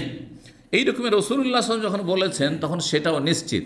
তো লা আল্লাহ মানে এখানে নিঃসন্দেহ করতে হবে, তাহলে আর সম্ভবতর অর্থ হবে না, কারণ রাসূলুল্লাহ স্বয়ং বলছেন। রসুল কি সন্দেহের ভিত্তিতে বলছেন যে আমার সুপারিশ কাজে আসবে? সুপারিশ আছে নবী সাল্লাল্লাহু আলাইহি ওয়াসাল্লাম। আর কাফেরের জন্য আমভাবে সুপারিশ নাই, কিন্তু হিতাকাঙ্ক্ষী যদি হয় এর মতো আবু তালেবের মতো, আবু তালেবের জন্য সুপারিশ করা হাদিস আছে, এই হাদিস এরকমই আরও হাদিস রয়েছে। লা আল্লাহু তানফাউ শাফাআতি, আমার সুপারিশ আমার চাচার কাজে আসবে ইয়াউমাল কিয়ামাতে, কিয়ামতের দিবসে, হাসর মাঠে। ফায়ুজ আলো, এই সুপারিশের কারণে কি হবে? ফায়ুজ আলো ফি দাহদাহি মিনান নার, জাহান্নামের আগুনের কিনারায় অল্প আগুনে তাকে রাখা হবে। ইয়াবলুগু কাবাইহি, আগুন পৌঁছবে তার 2 টাখনা পর্যন্ত, পায়ের গোড়ালি যে 2 দিকে হাড্ডি উঁচা হয়ে আছে, এটা কি বলে? টাখনাও বলা হয়, গোড়ালিও বলা হয়, এইখান পর্যন্ত। ইয়াগলি মিনহু দিমাগুহু, এই যে পায়ের তলাতে আগুন, সেই আগুনের কারণে গোটা শরীর জ্বলে ভিতর ভিতর ভুনা হয়ে মাথার মগজ খুলি করবে, টকবক করে ফুটবে, ডাল ফোটা আর ভাত ফোটার মতো। বাহ বাহ, গোস্ত ফুটতে দেখেছেন গোস্ত রান্নার সময়? ওই রকম ফোটা ফুটবে। আর তাও তো দুনিয়ার আগুনে তার 70 গুণ আরও বেশি তাপ জাহান্নামের আগুন, তাতে ফুটবে। চিন্তা করুন কীরকম অবস্থা। এটাই যদি এত কঠিন শাস্তি হয়, তাহলে বাকিদের শাস্তি কত হবে? আর এক শ্রেণী মূর্খ মুসলিম আছে, যখন মুসলমান আছি পাপি তাপি হলো, একদিন তো জান্নাত পাবো। কি যে মূর্খ, আল্লাহ জানে এইসব মূর্খ, আসলে এদের ইমান নেই।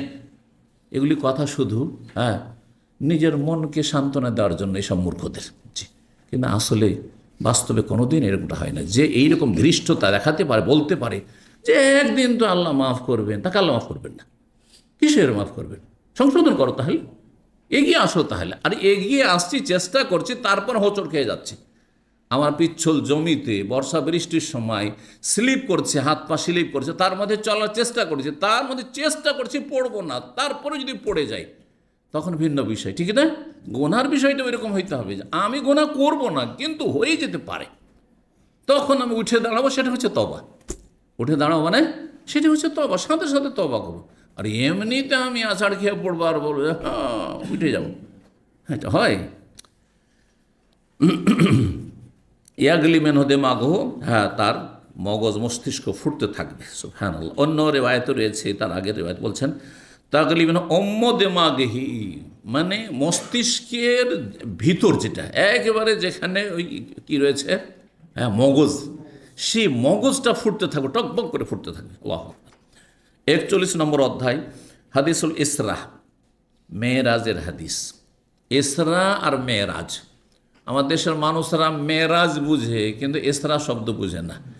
দুটোতে শাব্দিক পার্থক্য রয়েছে, কিন্তু মহাবর্ত মেরাজ বললে ইসরাও তাতে শামিল, আর ইসরা বললে মেরাজও তাতে শামিল। যদিও সূক্ষ্মভাবে বললে দুটোতে পার্থক্য রয়েছে, শব্দেরও পার্থক্য রয়েছে আর ভাবার্থের পার্থক্য রয়েছে। ইসরা মানে হচ্ছে রাতের ভ্রমণ, নৈশ ভ্রমণ। ইসরা মানে হচ্ছে সুবহানাল্লাযী আসরা বিআবদিহি থেকে, এটা কোরআনের স্পষ্ট আয়াত দ্বারা প্রমাণিত যে নবী সাল্লাল্লাহু আলাইহি ওয়াসাল্লাম রাতারাতি কি করেছেন, মক্কা থেকে বাইতুল মুকাদ্দাস ভ্রমণ করেছেন। সূরা বনী ইসরাঈল প্রথম আয়াত স্পষ্ট। সুতরাং এটা কেউ যদি অস্বীকার করে সে কাফের হয়ে যাবে, কারণ কোরআন অস্বীকার করে। তারপরে বাইতুল মুকাদ্দাস থেকে যে ঊর্ধ্ব গগনে গিয়েছেন, 7 আসমানের ওপর গিয়েছেন আর আল্লাহর সাথে কথা বলেছেন, আর সেখান থেকে 5 ওয়াক্ত সালাত ফরজ হয়েছে, আবার সেই রাতে ফিরে এসেছেন, ফজরের আগে ফিরে চলে এসেছেন। এটি সহিহ হাদিস দ্বারা প্রমাণিত, যে হাদিসটি সামনে আসছে বাবুল মেরাজ 42 নম্বর অধ্যায়, তারপরে মেরাজের অধ্যায়। আমরা এই হাদিসটি এর আগে যেহেতু আলোচনা করেছি, আমার মনে হয় আজকে তর্জমা করে দিই, আপনারা একটু ধৈর্য ধরুন, তাহলে আমার ভালো হবে ইনশাআল্লাহ। আল্লাহ তৌফিক দান করুন। বলছেন বাবু হাদিসুল ইসরা, এই অধ্যায় হচ্ছে নৈশ ভ্রমণ বা রাতের ভ্রমণের হাদিস সম্পর্কে। তো রাতের ভ্রমণ কোনটি? পুরোটাই হচ্ছে রাতের ভ্রমণ, মক্কা থেকে বাইতুল মুকাদ্দাস আর বাইতুল মুকাদ্দাস থেকে 7 আসমান পুরোটাই, আর তারপরে আবার ফিরে আসা মক্কা পর্যন্ত, পুরোটাই হচ্ছে রাতারাতি হয়েছে। কিন্তু তার মধ্যে ওপর দিকে যেটা গিয়েছে সেটার নাম হচ্ছে মেরাজ। আরাজে আরজ মানে ওপরে চড়া, ওপরে চড়া। এই জন্য সিঁড়িকে মেরাজ বলা হয়। সিঁড়িকে যেমন মিসআদ লিফটকে বলা হয়, তেমন মেরাজও বলা হয়। জি, আর ওরে যা শব্দটি এসছে, জি ওপরে চড়া। মহান আল্লাহ সূরা ইসরা, সূরা বনী ইসরাঈলের আয়াত নম্বর 1 বলছেন সুবহানাল্লাযী আসরা বিআবদিহি লাইলাম মিনাল মসজিদিল হারাম ইলাল মসজিদিল আকসা, পাক পবিত্র সেই সত্তা যিনি তার বান্দাকে রাতারাতি ভ্রমণ করিয়েছেন মসজিদে হারাম থেকে, মক্কাতুল মুকাররমা থেকে মসজিদে আকসা পর্যন্ত, বাইতুল মুকাদ্দাস প্যালেস্টাইন পর্যন্ত, এক মোবারক জায়গা থেকে আর এক মোবারক জায়গা পর্যন্ত। লাইলান মিনাল মসজিদুল হারাম ইয়াল মসজিদুল আকসাল্লাযী বারাকনা হলো, তার চারপাশেও আমি ফিলিস্তিনেও বরকত রেখেছি, ওই রকম যেমন মক্কাতুল মুকাররমায় বরকত রয়েছে। আর মেরাজ সম্পর্কে ইশারা ইঙ্গিত রয়েছে সূরা নাজমের আয়াতে, সূরা নাজমের আয়াতগুলিতে। জি, 3886 নম্বর হাদিস বর্ণনা করছেন জাবের বিন আব্দুল্লাহ রাদিয়াল্লাহু তাআলা আনহু, বলছেন আন্নাহু সামিয়া রাসূলুল্লাহ, তিনি রাসূলুল্লাহ সাল্লাল্লাহু আলাইহি ওয়াসাল্লাম বলতে শুনেছেন, লাম্মা কাযাবানি কুরাইশ, রাসূলুল্লাহ সাল্লাল্লাহু আলাইহি ওয়াসাল্লাম যখন মেরাজ থেকে ফিরে আসলেন, আর রাতের বেলায় ফিরে চলে আসলেন রাতারাতি। সুবহানাল্লাহ, তাহলে কত দ্রুত সে ভ্রমণ হয়েছে, হ্যাঁ, আর কত দ্রুতগামী বাহন ছিল। জি, এই জন্য সেই বাহনের নাম হচ্ছে বোরাক। বোরাক বার্ক থেকে, বার্ক মানে বিদ্যুৎ, এই যে বিদ্যুৎ চমকায়, হ্যাঁ মানে এটার নাম কি? আওয়াজ পরে আসে, কিন্তু যে চমকটা আপনি দেখেন সেটা সাথে সাথে কিন্তু সেটা তার আগে পৌঁছে যায়। আগে চমকটা, তারপরে আওয়াজটা কিন্তু যে আপনার গর্জনের আওয়াজ সেটা পরে আসে না? ঠিক। অথচ এই মেঘমালা হয়তো 1 কিলোমিটারও নয়, হয়তো হ্যাঁ এত দূরে আছে মেঘমালা, সেখান থেকে হয়তো এই তর্জন গর্জন, তারপরে এই গর্জনটা আসতে বিলম্ব হচ্ছে, তার আগেই বিদ্যুৎ চমকে গেছে, চোখের সামনে বিদ্যুৎ দেখে নিয়েছেন। এই শব্দ থেকেই উৎপত্তি বোরাক বাহনের, যেই বাহনে আল্লাহ রাব্বুল আলামিন নবী সাল্লাল্লাহু আলাইহি ওয়াসাল্লামকে নিয়ে গেছেন। তাহলে দুনিয়ার বিদ্যুতের চাইতে আল্লাহর এই বিদ্যুৎ, পারলৌকিক বিদ্যুৎ এটি, হ্যাঁ সেই বিদ্যুতের গতিতে রাসূলুল্লাহ সাল্লাল্লাহু আলাইহি ওয়াসাল্লামকে 7 আকাশের ওপর নিয়ে যাওয়া হয়েছে। অসম্ভব কিছু নয়, অসম্ভব কিছু নয়। কালকে পড়লাম, এতদিন পর্যন্ত তো জানেন যে ফ্লাইট, যেটা প্যাসেঞ্জার ফ্লাইট, সাধারণ মানুষরা যাতে জার্নি করে, ঘন্টায় কত চলে? হ্যাঁ ম্যাক্সিমাম 1900 থেকে 800 থেকে 1000। কিন্তু শুনলাম যে এমনই আসতে যাচ্ছে, আল্লাহ তাআলা আলাম, কোনো বিচিত্র নাই, 5000 কিলোমিটার ঘন্টায় চলবে। 5000 কিলোমিটার ঘন্টায় চলবে। জি, 5000 কিলোমিটার যখন ঘন্টায় চলবে, এরকম যখন এরোপ্লেন আর তাতে প্যাসেঞ্জার, আচ্ছা সিভিলিয়ান সেটা হবে, প্যাসেঞ্জার চাপবে, তাহলে দাজ্জাল 40 দিনে সারা পৃথিবীর সব জায়গায় ঘুরে আসতে পারবে না? হ্যাঁ, সেই দাজ্জাল এরকম বাহন ব্যবহার করবে। জি, আল্লাহ হেফাজত করুন দাজ্জালের অনিষ্ট থেকে। তো রাসূলুল্লাহ সাল্লাল্লাহু আলাইহি ওয়াসাল্লাম যখন সকাল হইল, মক্কার কাফেরদেরকে বললেন মেরাজের ঘটনা যে এমন হয়েছে, তখন তারা তো হই হাল্লা শুরু করে দিল, আর হাসি উপহাস ঠাট্টার পাত্র বানিয়ে ফেললো। আর তারপরে বলো তুমি চরম মিথ্যাবাদী, এইসব মিথ্যা কথা, উদ্ভট কথা কোথা থেকে তুমি নিয়ে আসো? তুমি যদি সত্যি গিয়ে থাকো তো আকাশের কথা বাদ দাও, তুমি বলো যে বাইতুল মুকাদ্দাসের মসজিদ আকসা গিয়েছো, তার কয়টা দরজা আছে, কয়টা জানালা আছে, পূর্ব দিকে কি আছে, পশ্চিমে কি আছে, দক্ষিণ উত্তরে কি আছে, এগুলো আবার কে দেখতে যায়? আমার 27 বছর ইসলামিক সেন্টারে কয়টা দরজা আছে তাই তো বলতে পারবো না। পারবো? এই ফালতু কাজে এসছি নাকি আমি? দরজা গয়না বাড়াবো ছোটো বাচ্চার মতো? ছোটো বাচ্চাও তো গনে না, শুধু খেলে বাড়ায়। এক দরজা, এক জানালা, এখান থেকে ওখানে, ওখান থেকে ওখানে খেলে বাড়াই, তো ও গনে না। বুঝতে পারছেন? কত মূর্খের মূর্খ। আসলে যারা মানবে না তাদের মেলা শয়তানি বাহানা আছে, ঠিক না? তো বলছিলাম কাযযাবানি কুরাইশ, রাসূল যখন কুরাইশ আমাকে মিথ্যাবাদী বানিয়ে দিল, আরে মৃত্যুক দেখো দেখো কি বলছি, আকাশে গিয়েছে, আকাশে গিয়েছে, কম তো ফিল হিজর। আর তারপরে বিভিন্ন প্রশ্ন ছুঁড়ে ফেললো যে বলো দেখি কোথায় কি আছে না আছে, বলো দেখি, আমরা তো ব্যবসা বাণিজ্যের জন্য যাচ্ছি প্যালেস্টাইন, সব জানি আমরা, বলো তুমি। আর নবী সাল্লাল্লাহু আলাইহি ওয়াসাল্লাম এই গিয়েছেন, একবার গিয়েছেন ওইখানে, আরও ব্যবসার জন্য গিয়েছেন, তখন হয়তো অন্য দিক থেকেও ঘুরে চলে এসে, জরুরি নয় যে বাইতুল মুকাদ্দাস দেখতে গেছেন, তিনি আকসা গেছেন। কম তো ফিল হিজরে, তখন হিজর হাতিম নামক জায়গায়, যেই জায়গাটুকু এখন মানুষ সমান উঁচা করে ঘেরা আছে কাবার পাশে, আছে না নাই? আর দুই দিকে দরজা আছে একটু, হ্যাঁ, কোনো সময় আজকাল ঢুকতে দেয়, কোনো সময় বন্ধ করে দেয়, কিন্তু একসময় খুব ফ্রি ছিল। তো এই জায়গার দুটি নাম, হিজর এবং হাতিম। এই জায়গায় দাঁড়িয়ে গেলাম, আর আমি তো প্রথম কথা জবাব দিতে পারলাম না। সহিহ মুসলিম অন্যান্য হাদিসে রয়েছে, যেমন তারা এই প্রশ্নগুলি ছুঁড়ে দিল, আমি এত বিব্রত হইলাম, ফাকারিবতু কুরবাতান লাম আকরম মিসলাহু কাত্তু, এমন আমি পেরেশান হয়ে গেলাম যে হাই রে, এদের কাছে তো আমি আরও মিথ্যুক হয়ে গেলাম, কোনোটাই বলতে পারছি না। কয়টা দরজা মসজিদে আকসার তাও বলতে পারি না, কোন দিকে কি আছে, কোন দিকে গাছপালা কি আছে, কিছুই জানি না, আমি কি বলবো এগুলো?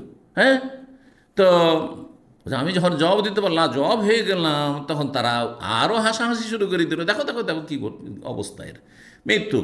ফাজাল্লাল্লাহু লি বাইতুল মাকদেসে, বাইতুল মাকদেসও পড়তে পারেন, মুকাদ্দাসও পড়তে পারেন। জি জি, মুকাদ্দেস নয় শুধু, বাইতুল মুকাদ্দেস নয়, বাইতুল মুকাদ্দাস, হ্যাঁ পবিত্র, অথবা বাইতুল মাকদেস, এই দুটো উচ্চারণ ঠিক। আমার সামনে আল্লাহ উন্মুক্ত করে দিলেন বা প্রকাশ করে দিলেন বাইতুল মুকাদ্দাসকে। বাইতুল মুকাদ্দাসের পুরো চত্বরটি আমার সামনে চলে আসলো, টিভির পর্দার মতো। আজকে সারা পৃথিবী যেমন দেখছেন, আপনি দেখছেন না, সাথে সাথে লাইভ, টিভির পর্দা গিয়ে লাইভ, এই যে লাইভ, এখানকার লাইভ দিলে সব দুনিয়া দেখতে পাচ্ছে যে কোথায় কী আছে না আছে। হ্যাঁ, এর আগে আমরা টিভির উদাহরণ দিতাম আমাদের ছাত্র জীবনে, যে আজকালকার টিভিতে ইসলামের সত্যতা প্রমাণ করে দিয়েছে, যে টিভির মাধ্যমে সারা দুনিয়া, এই আমেরিকা লস অ্যাঞ্জেলস জ্বলছে দেখতে পাচ্ছেন, অমুক জায়গায় টর্নেডো হচ্ছে, অমুক হচ্ছে, সুনামি হচ্ছে, সব দেখতে পাচ্ছেন আপনি লাইভে, কোথায় কি হচ্ছে না হচ্ছে। 1400 বছর আগে রাসূলুল্লাহ সাল্লাল্লাহু আলাইহি ওয়াসাল্লামকে সেই আল্লাহর টিভি দেখিয়ে দিয়েছেন, পর্দা খুলে দিয়েছেন, মক্কায় দাঁড়িয়ে বাইতুল মুকাদ্দাসের সব চিত্রগুলি সব এক এক করে বলছেন, প্রশ্ন করো উত্তর, প্রশ্ন করো উত্তর, যা প্রশ্ন করে দেখে দেখে উত্তর দেন তিনি। তো ফাতাফিকতু উখবিরু আন আয়াতি, তাদেরকে আমি তখন বলতে শুরু করলাম তার নিদর্শনাবলী সম্পর্কে, যে বাইতুল মুকাদ্দাসের মসজিদ আকসার এইদিকে যা প্রশ্ন করে, কয়টা দরজা, এতটা দরজা, কয়টা জানালা, এত, কোন দিকে কী আছে, এদিকে আছে, এদিকে আছে, ওইদিকে আছে, দেখি আর বলি, দেখি আর বলি, সব যখন বলে দিলাম, তখন আর কি করে মানবে? মেনে নেওয়া উচিত ছিল তাদের, কিন্তু না, স্যারেন্ডার করবো, ছোট হয়ে যাব, মানবো না। এই জন্য আজকালকার বহাস যারা করে বেদাতিদের সাথে বহাস করে কোনো লাভ নেই, কোনো দিনই মানবে না আপনার কথা, বুঝতে পারছেন? যতই মিথ্যাচার করতে হোক না কেন, এই জন্য বহাস করে কোনো লাভ নেই। কোনোদিন বহাস করে আহলে হাদিস হয়েছে? বহাস করে সালাফি সহিহ আকীদা এসছে? না, মোটেই না, ইল্লা মাশাআল্লাহ ব্যতি করো। জি, যার ফলে এতে আরও রেষারেষি বাড়বে, আর সমাজে অশান্তি বাড়বে, আগুন জ্বলবে, আর তারপরে মানুষের নিরাপত্তা হারিয়ে যাবে, যে কোনো জায়গায় মানুষের দুর্ঘটনা ঘটতে পারে, এইসব ঝামেলা না গিয়ে ঠান্ডা মেজাজে মানুষকে বোঝাক, মানলো না হলেও জাহান্নামের রাস্তা ধরুক, তাতে আপনার কোনো যায় আসে না। আপনি তাদের হুজ্জত কায়েম করে দিয়েছেন, আল্লাহর কথা পৌঁছে দিয়েছেন সুন্দরভাবে। এক এক করে তার নিদর্শনাবলী সম্পর্কে আমি বলতে লাগলাম। ওয়ানা আনুজরিল্লাহ, আমি দেখতেছিলাম, দেখছি আর বলছি, দেখে দেখে বলতে লাগলাম। তখন তারা কি বলল, আরে মোহাম্মদের জাদু। সুবহানাল্লাহ, সুবহানাল্লাহ তো তারা বলেনি, আমি বলছি এটা আমার পক্ষ থেকে। যেমন রসুলের নাম আসলে সাল্লাল্লাহু আলাইহি ওয়াসাল্লামটা আমার পক্ষ থেকে বলছি, কাফেররা তার বলেনি, বলতো তারা তো রসুলই বলতো না, মোহাম্মদ বলতো। এই জন্য মোহাম্মদ বলার পরে সাল্লাহ থেমে গিয়ে সাল্লাল্লাহু আলাইহি ওয়াসাল্লাম, এটা হচ্ছে ব্রাইক, এটা আমার পক্ষ থেকে, বুঝতে পারছেন? জি। আরে এর জাদু এখন আকাশেও চলছে, এর জাদু দেখো এত দূরে চলছে, ফিলিস্তিনে চলছে, প্যালেস্টাইনেও চলছে। জি। যখন চাঁদ বিদীর্ণ করে দেখালেন, এই যে দেখো দেখো দেখো আকাশের জাদু চলছে। জি। তো যারা বদ প্রকৃতির লোক কখনো হেদায়েত হবে না, প্রকৃতিটা ভালো হতে হবে, নেচার খারাপ হলে কখনো হেদায়েত হবে না। 42 নম্বর অধ্যায় বাবুল মেয়েরাজ, অধ্যায় হচ্ছে মেয়েরাজের অধ্যায় সম্পর্কে 3887 নম্বর হাদিস মনে করছেন আনাস বিন মালিক রাদিয়াল্লাহু তাআলা আনহু। আজিজুল্লাহ কাছে কোথায়? গরম হয়ে গেছে, একটু ঠান্ডা করেন। মালিক বিন সাসা রাদিয়াল্লাহু আনহুম আন্না নবী আল্লাহ সাল্লাল্লাহু আলাইহি ওয়াসাল্লাম হাদাসাহু আন লাইলাতুল উসরিয়া, নবী সাল্লাল্লাহু আলাইহি ওয়াসাল্লাম তাদের সামনে হাদিস বর্ণনা করেছেন ওই রাতের, যেই রাতে তাকে নৈশ ভ্রমণ করানো হয়েছিল। কি বলেন? বাইনা আনা ফিল হাতিম, আমি হাতিমে ছিলাম। দেখেন এখানে হাতিম নাম চলে আসলো না? ওয়ারুব্বামা কালা, কেউ কেউ বলেছেন ফিল হিজর, বা কখনো বলেছে হিজর, তো একই জায়গায় সেখানে ছিলেন। তার নবী সাল্লাল্লাহু আলাইহি ওয়াসাল্লাম সেই সময় কোথায় ছিলেন? হারামের চত্বরে, সেই রাতে সেই হাতিমে বা হিজরে তিনি শুয়েছিলেন। এটা এই হাদিস প্রমাণ করে। কিন্তু আর এক হাদিস আছে যে আমি উম্মে হানির বাড়িতে ছিলাম, তাহলে কি করবেন? তখন ওলামারা সমন্বয় করেছেন যে মূলত সেই রাতে ছিলেন তিনি চাচাতো বোন আলীর বোন উম্মে হানির বাড়িতে, সেখানে ছিলেন। আর সেখান থেকে জিবরাইল উঠিয়ে নিয়ে আসলেন, আসার পরে হারামে নিয়ে আসলেন। হ্যাঁ, নিয়ে আসার পরে কোথায় রাখলেন? বসালেন আপনার হাতিমে। আর তারপর এখান থেকে ঘটনাগুলি ঘটল। বলছেন যে আমি শুয়েছিলাম, ইজ আতানি আতিন, একজন আগন্তুক আসলো, মানে জিবরাইল আলাইহিস সালাম আসলেন। ফাকাদ্দা, কোন রেওয়ায়েতে রয়েছে ওয়াসামিয়তু ফাশাক্কা, কাদ্দা মানে চিরে দেওয়া, চিরে যাওয়া, বুঝেন তো, বুক চিরা, বেদীর্ণ করা যেটা, তো ফেড়ে দেওয়া। ফাশাক্কা, শাক্কা মানো ফেড়ে দেওয়া। মা বাইনা হাজি লা হাজি, এখান থেকে নিয়ে এখান পর্যন্ত, একবারে নাভির ওপর পর্যন্ত, নিচের দিকে, আর ওপর দিকে একেবারে কণ্ঠনালীর নিচের অংশ, বুকের ওপর ভাগ, বুকের ওপর ভাগ একবার এইখান পর্যন্ত, পুরোটা অপারেশন করার মতো। আগের যুগে যে অপারেশনগুলো হইতো অত উন্নত ছিল না, একটা পেটের অপারেশনের জন্য এত লম্বা করে কাটতো। জি, আমরা ছোটোকালে দেখেছি এরকম অপারেশন, প্রথম যে অপারেশনগুলো হাসপাতালে দেখেছি এরকম ছিল। কিন্তু এখনকার অপারেশনে সুচ দিয়ে অপারেশন করেছে, একটু সুচ ফুটিয়ে, হ্যাঁ, অনেক সেইটা ওই চিহ্নও পাওয়া যায় না, বুঝতে পারছেন? একসময় সেলাই ছিল, সেলাই উঠে গেল, হ্যাঁ, শুধু জয়েন্ট লাগিয়ে দিত। জি, আর কত উন্নতি করেছে। যাই হোক, বলছেন যে এখান থেকে এখান পর্যন্ত, মানে ফকুলতুলিল জারুদ, জারুদ বলে ওয়াহুয়া এলা জাম্বি মা ইয়ানি বেহি, এই জারুদ আমার পাশে বসে ছিল। এর অর্থ কি হলো? যে এখান থেকে এখান পর্যন্ত ফেড়ে দিলেন, মানে বিদীর্ণ করলেন। কে? জিবরাইল আলাইহিস সালাম। কালা, তখন ব্যাখ্যা করছেন মিন সুগরাতে নাহদিহি ইলা শেরাতিহি, তার সিনার ওপর ভাগ। সুগরা মানে এই জায়গাখানে দেখেন হাড্ডির ওপর এই জায়গাটা নরমে আছে, সগুর বলা হয় বর্ডারকে, একবারে সিনার বর্ডার, এখানে বুক শেষ, এর উপরে আর বুক নেই, গলা। জি, হ্যাঁ, কণ্ঠনালী বা খাদ্যনালী। তো এইখান একবারে কাছাকাছি, এখান থেকে নিয়ে বিদীর্ণ করলেন, হ্যাঁ, মানে বুকের, নাহার মানে বুক, বুকের ওপর ভাগ থেকে এলা শেরাতেহি, তার নাভির ওপরে যেখানে লোম গজানো শুরু হয় সেখান পর্যন্ত কাছাকাছি।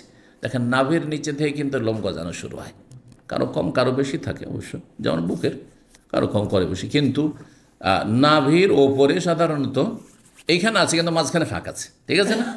তো যেই পশমগুলি থাকে নাভির নিচে থাকে, তো একবারে নাভির ওপর পর্যন্ত সে রাতে সারাতন থেকে, সারাতন মানে পশম, তো যে পশম রয়েছে তার ওপর পর্যন্ত এতটুকু লম্বা করে ফেড়ে দেওয়া হলো।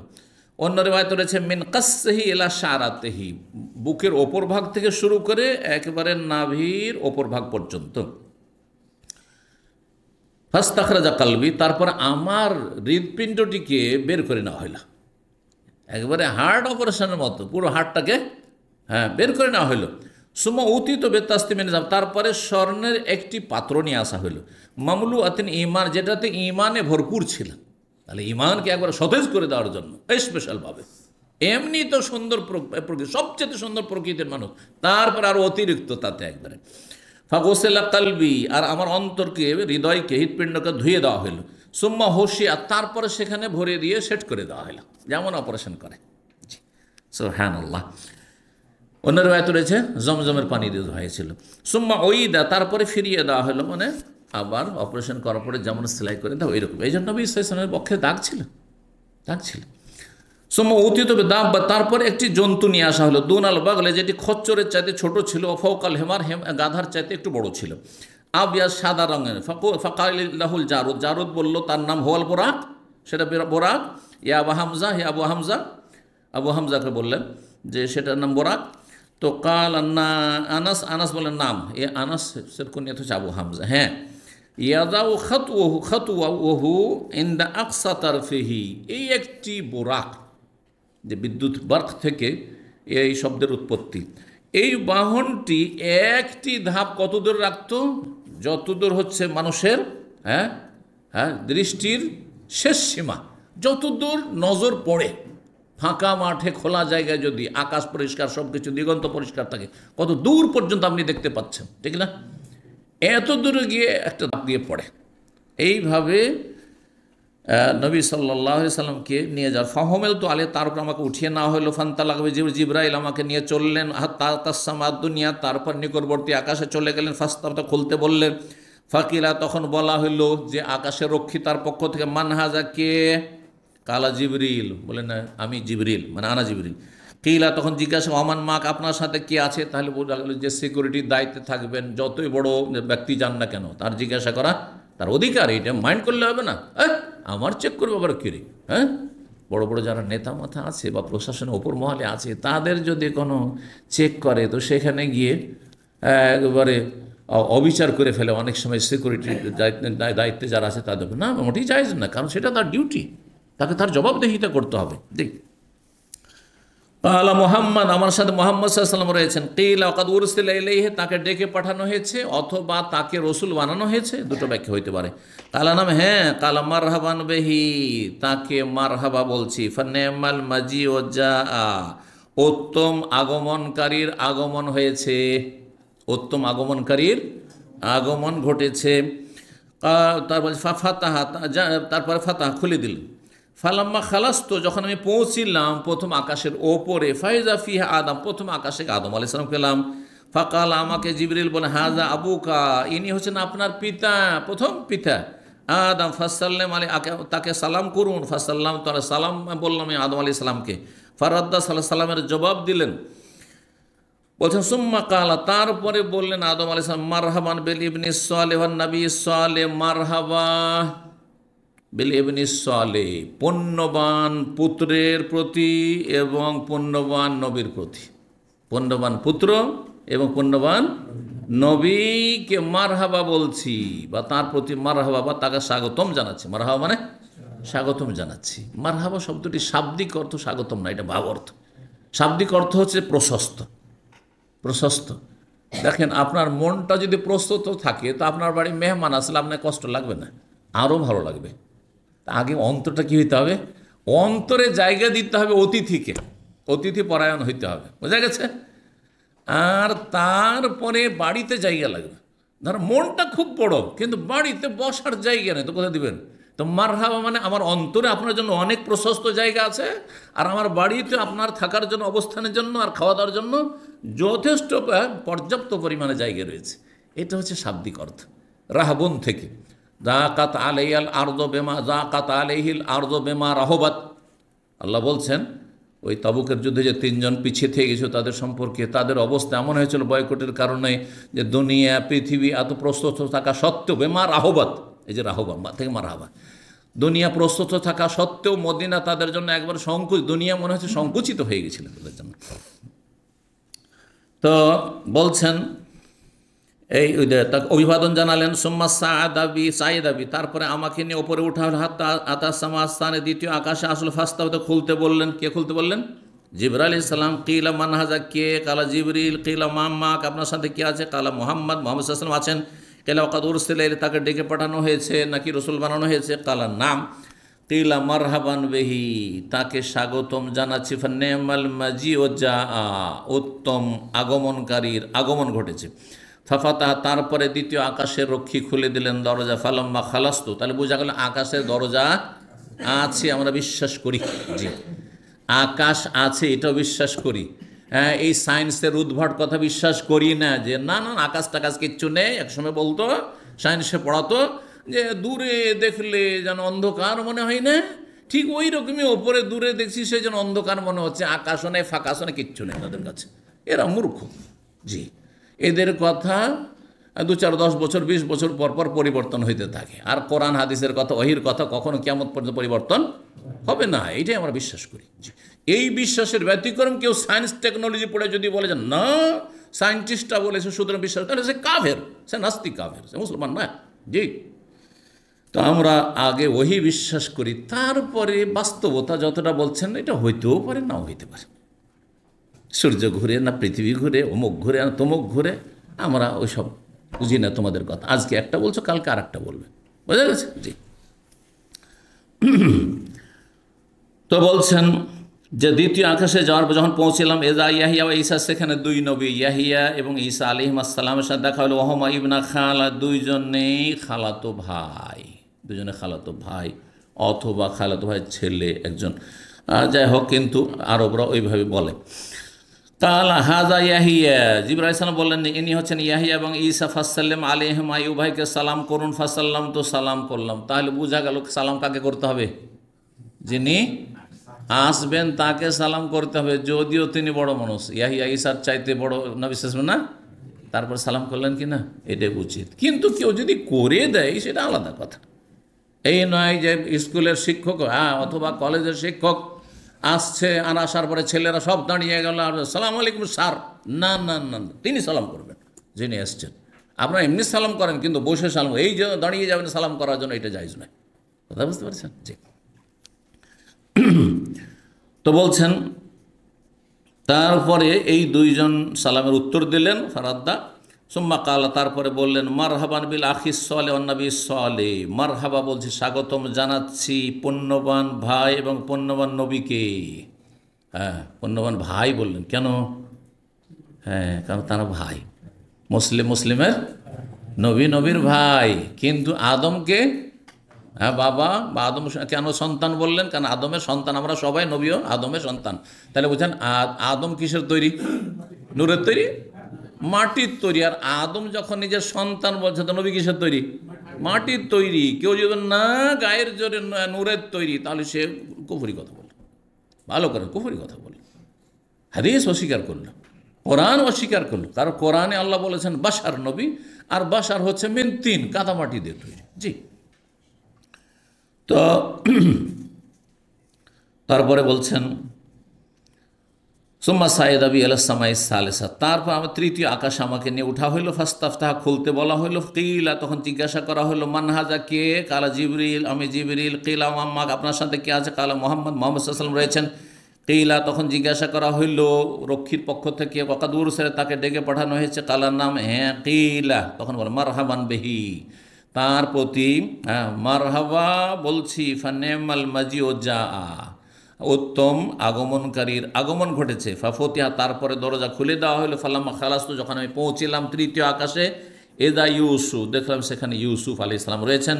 কালা হাদা ইউসুফ, এবং জিবরাইল আলাইহিস সালাম বললেন এ হচ্ছে ইউসুফ আলাইহিস সালাম। ফাসাল্লাম, তাকে সালাম করুন। ফাসাল্লাম, তাকে সালাম করলাম। ফারাদ্দা, তিনি সালামের জবাব দিলেন। সুম্মা কাল, তার মারহাবান বিল আখিস সালেহ ওয়ান নবী সালেহ, মারহাবা বলছি কাকে? পুণ্যবান ভাই এবং পুণ্যবান নবীকে। সুম্মা সাইদাবি, তারপর আমাকে নিয়ে আবার উপরে উঠা হইল। হাত্তা আতাসামার, 4র্থ আকাশে গেলে ফাস্তাফতা, খুলতে বললেন বা জিজ্ঞাসা করে কে? কালা জিবরিল। কিলা মাম্মা, আপনার সাথে কে আছে? কালা মুহাম্মদ, মুহাম্মদ সাল্লাল্লাহু আলাইহি ওয়াসাল্লাম। কিলা ওয়াকাদ উরসিলা ইলাইহি, ওয়াকাদ উরসিলা ইলাইহি, তাকে কি ডেকে পাঠানো হয়েছে বা রসুল বানানো হয়েছে? হ্যাঁ। কিলা মারহাবান বিহি, তাকে স্বাগতম জানাচ্ছে। ফানিমাল মাজিউ, যা উত্তম আগমনকারীর আগমন ঘটেছে। ফাফতিহা, তারপরে দরজা খুলে দেওয়া হইল। আকাশ ফালামা খালাস, তো যখন পৌঁছিলাম ফাইজা ইদ্রিস, এখানে ইদ্রিস আলাইহিস সালাম হচ্ছে কোন আকাশে? চতুর্থ আকাশে। কাল হাজা ইদ্রিস, ইনি হচ্ছেন ইদ্রিস আলাইহিস ফাসাল্লাম আলাইহি সালাম করুন, ফাসাল্লাম তাআলা সালাম করলাম, ফারাদ্দা সালামের জবাব দিলেন, সুম্মা কাল মারহাবান বিল আখি সালেহ নবী সালেহ, মারহাবা বলছি স্বাগতম জানাচ্ছি পুণ্যবান ভাই এবং পুণ্যবান নবীকে। সুম্মা সাইদাবি, আমাকে নিয়ে উঠা হলো, হাত্তা আতাসামাল খামেসা, পঞ্চম আকাশে নিয়ে আসলেন। ফাস্তাব বা পঞ্চম আকাশে আসলেন, ফাস্তাব তা খুলতে বললেন। কিলা মান হাজা, কি আছেন? কালা জিবরিল, আমি জিবরিল। কিলা মাম্মাক, আপনার সাথে কি আছে? কালা মোহাম্মদ সাল্লাল্লাহু আলাইহি ওয়াসাল্লাম, মোহাম্মদ সাল্লাল্লাহু আলাইহি ওয়াসাল্লাম রয়েছেন। কিলা কাদ উরসিলা ইলাইহি, তাকে ডেকে পাঠানো হয়েছে। বলছে হ্যাঁ ডেকে পাঠানো হয়েছে। কিলা মারহাবান বিহি, তাকে স্বাগতম জানাচ্ছি। ফানেমাল মাজিও, যা উত্তম আগমনকারীর আগমন ঘটেছে। ফালামা খালাস, তো যখন পৌঁছিলাম সেখানে ফায়দা হারুন, সেখানে রয়েছেন হারুন আলাইহিস সালাম। কোন আকাশে? পঞ্চম আকাশে। কাল হাজা হারুন, জিবরাইল বলেন ইনি হচ্ছেন হারুন আলাইহিস সালাম। ফাসসালাম, তাকে সালাম করুন। ফাসাল্লাম, তাকে সালাম বলে। ফারাদ্দা সালামের জবাব দিলেন। সুম্মা কাল, তারপর মারহাবান বিল আখি সালেহ নবী সালেহ, মারহাবা বললেন সম্বোধন করে। সুম্মা সাইদাবি, আমাকে নিয়ে আবার উঠলেন। হাত্তা আতাসামা সাদেসা, ষষ্ঠ আকাশের। ফাস্তাফতা, খুলতে বললেন। কিলা মান হাজা, বলছেন কে? কালা জিবরিল, জিবরাইল। কিলা মাম্মাক, আপনার সাথে কে আছে? কালা মোহাম্মদ, মোহাম্মদ সাল্লাল্লাহু আলাইহি ওয়াসাল্লাম রয়েছেন। কিলা কাদ উরসিলা, তাকে ডেকে পাঠানো হয়েছে। বললেন যে হ্যাঁ ডেকে পাঠানো হয়েছে। কাল মারহাবান বিহি, তাকে স্বাগতম জানাচ্ছি। ফানেমাল মাজিও, যা উত্তম আগমনকারী আগমন ঘটে। ফালামা খালাস, তো আবার যখন সেখানে পৌঁছিলাম আকাশের ওপরে, ফায়দা মূসা, সেখানে গিয়ে দেখি মূসা আলাইহিস সালাম হচ্ছেন কোন আকাশে? ষষ্ঠ আকাশে, তাই না? জি।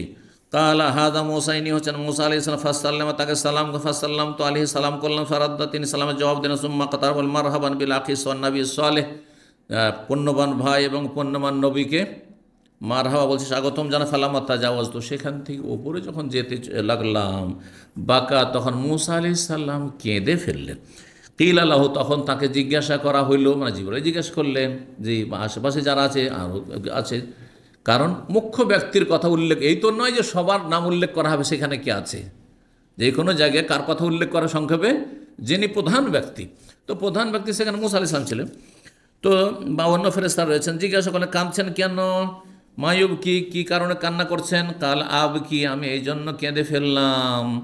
লেহান্না গোলামান বয়সা বাদি, কারণ একজন যুবককে আমার পরে নবী করে পাঠানো হয়েছে। ইয়াদখুলুল জান্নাত মিন উম্মতি, তার উম্মতের লোকেরা এত ভাগ্যবান যে তার উম্মত থেকে জান্নাতে প্রবেশ করবে আকসার মিম্মা ইয়াদখুল মিন, আমার উম্মতে যেই সংখ্যা পরিমাণ জান্নাতি হবে তার চাইতে অনেক বেশি। তখন আক্ষেপ, এই নয় যে হিংসা করে, ঈর্ষা করে, হিংসা করে, না, কিসের জন্য? আক্ষেপ করে যে হাই রে হতভাগা আমার উম্মত রে, যে তোরা পাপিষ্ট বনি ইসরাইল, যার ফলে তোদের জাহান্নামের সংখ্যা অনেক বেশি। আর শেষ নবী মুহাম্মদ আমার পরে আসলো, তারপরেও তার উম্মতে জান্নাতির সংখ্যা বেশি। হ্যাঁ, আমাদের তুলনা, মানে তার উম্মতের তুলনায় এই নয় যে জান্নাতির সংখ্যা এই উম্মতের বেশি, কারণ প্রথমখানে জান্নাতে যারা যাবে তাদের সংখ্যা অনেক কম। তারপরে নবী সাহেবের সুপারিশে জাহান্নামে জ্বলে শাস্তি পেয়ে পেয়ে উঠতে উঠতে তখন সংখ্যা বেশি হবে। একমাত্র কারা যেতে পারবে না কোনোদিন জান্নাতে? এই উম্মতের যারা ঈমান ভঙ্গ করেছে, শিরিক করে মারা গেছে, বড় শিরিক করে, অথবা নাস্তিক হয়ে মারা গেছে, জাদুটোনায় মারা গেছে, গণজ্যোতিষীর পেশা নিয়ে মারা গেছে, ঈমান ভঙ্গের যে 10টি কারণ সেগুলির কোনো একটি নিয়ে মারা গেছে বা একাধিক তার মধ্যে ছিল, তারা কোনোদিন জান্নাতে যাবে না, কারণ তারা কুফর কাফেরদের সারিতে গিয়ে দাঁড়িয়ে গেছে, ইসলামের বা মুসলিমদের সারিতে নেই তারা। তো এখানে কেউ যেন না ভাবে যে হিংসা ছিল বা কিছু। সুম্মা সাইদাবি, তারপর আমাকে নিয়ে আবার উপরে ওঠা হলো, এলা সামাই সাবে, সপ্তম আকাশের দিকে। ফাস্তাফতাহ, জিবরাইল আলাইহিস সালাম খুলতে বললেন। কিলা মান হাজা, তখন জিজ্ঞাসা করা রক্ষীর পক্ষ থেকে কে? কালা জিবরিল, আমি জিবরিল। কিলা ওমাম্মাক, আপনার সাথে কে আছে? কালা মোহাম্মদ, আমার সাথে মোহাম্মদ সাল্লাল্লাহু আলাইহি ওয়াসাল্লাম রয়েছেন। কিলা ওয়াকাদ বুইসা ইলাইহি, তাকে ডেকে পাঠানো হয়েছে। কালার নাম, হ্যাঁ। কাল মারহাবান বিহি, তাকে আহলান ও সাহলান বলছি বা স্বাগতম জানাচ্ছি। ফানেমাল মাজিদ, উত্তম আগমনকারীর আগমন ঘটেছে। ফালাম্মা খালাস, তো যখন আমি সেখানে গিয়ে সপ্তম আকাশের ওপরে পৌঁছিলাম, ফাইজা ইব্রাহিম, সেখানে দেখলাম ইব্রাহিম আলাইহিস সালাম রয়েছেন। কালা হাজা আবুক, তখন জিবরাইল বলেন ইনি হচ্ছেন আপনার পিতা। তাহলে ইব্রাহিমও পিতা, নবী সাল্লাল্লাহু পিতা, এই জন্যই যে নবী সাল্লাল্লাহু ইব্রাহিম বংশের, কারণ ইব্রাহিমের ছেলে ইসমাইলকে রেখে গিয়েছিলেন মক্কার। ইসমাইল আলাইহিস সালামের বংশেরই হচ্ছেন এই কুরাইশ লোকেরা আর নবী সাল্লাল্লাহু আলাইহি ওয়াসাল্লাম বানু হাশিম, সেই জন্য। আর আদম আলাইহিস সালাম প্রথম মানুষ হিসেবে আমাদের সকলের পিতা। কিন্তু আমাদের দেশে একটি কথা রয়েছে, তাতে কিছু সহি আকীদার আলেমরাও প্রভাবিত, এই কথার কোনো দলিল নেই, জাতির পিতা। আসলে জাতির পিতার জন্মটাই হয়েছে 1947। ভালো করে শোনো, 1947-এর আগে দেখান ভারতের ইতিহাসে যে ইংরেজ আমলে জাতির পিতা কে ছিল। বোঝা গেছে? বা এই ভাষাটি ছিল তো সেই যুগে যেসব বই পুস্তক লেখা হয়েছে ছিল। আচ্ছা, মোগল আমলে দেখান কোনো কিতাবে যে জাতির পিতা বলে এই টার্ম ছিল। তাহলে কোত্থেকে আসলো? ভারত যখন স্বাধীন হইল আর দুটো দেশে পরিণত হলো, ভারত আর পাকিস্তান, তখন ভারতীয়রা জাতির পিতা বানাইলো কাকে? গান্ধীজিকে। আর পাকিস্তানের জাতির পিতা বানাইলো কাকে? মোহাম্মদ আলী জিন্নাহকে, কায়েদে আজম যাকে বলা হয়ে থাকে। বুঝছেন না? তারপরে যখন 71-এ বাংলাদেশ স্বাধীন হয়ে গেল, তো জিন্নাহকে তো আর মেনে নিতে পারছি না, কারণ আমরা তো আলাদা হয়ে গেছি, আর তো পাকিস্তান নেই, তো আর তো সে পিতা থাকলো না, ক্যান্সেল। এতদিন পিতা থাকলো 47 থেকে 71 পর্যন্ত, তারপরে আর ওকে আর বাবা রাখা যাবে না, তখন নতুন বাবা খুঁজতে হইল, তখন শেখ মুজিবকে পেয়ে গেল। কথা বুঝতে পেরেছেন? জামাত ইসলামের দেখলো যে না, আওয়ামী লীগদের বাবা নেব না আমরা। কথা বুঝতে পারেন?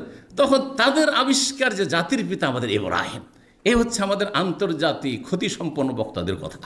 বুঝতে পারছেন? আসলে এর কোনো দলিল নেই। আমি যেন আলোচনা করেছি, অনেকে আবেগী আমার বক্তব্যের আপত্তি তুলেছে, কিন্তু আমি যেটি বলছি দলিলের কথা বলছি। ওয়াল্লাহ, আমি এই বিষয়ে অনেক পড়াশোনা করেছি।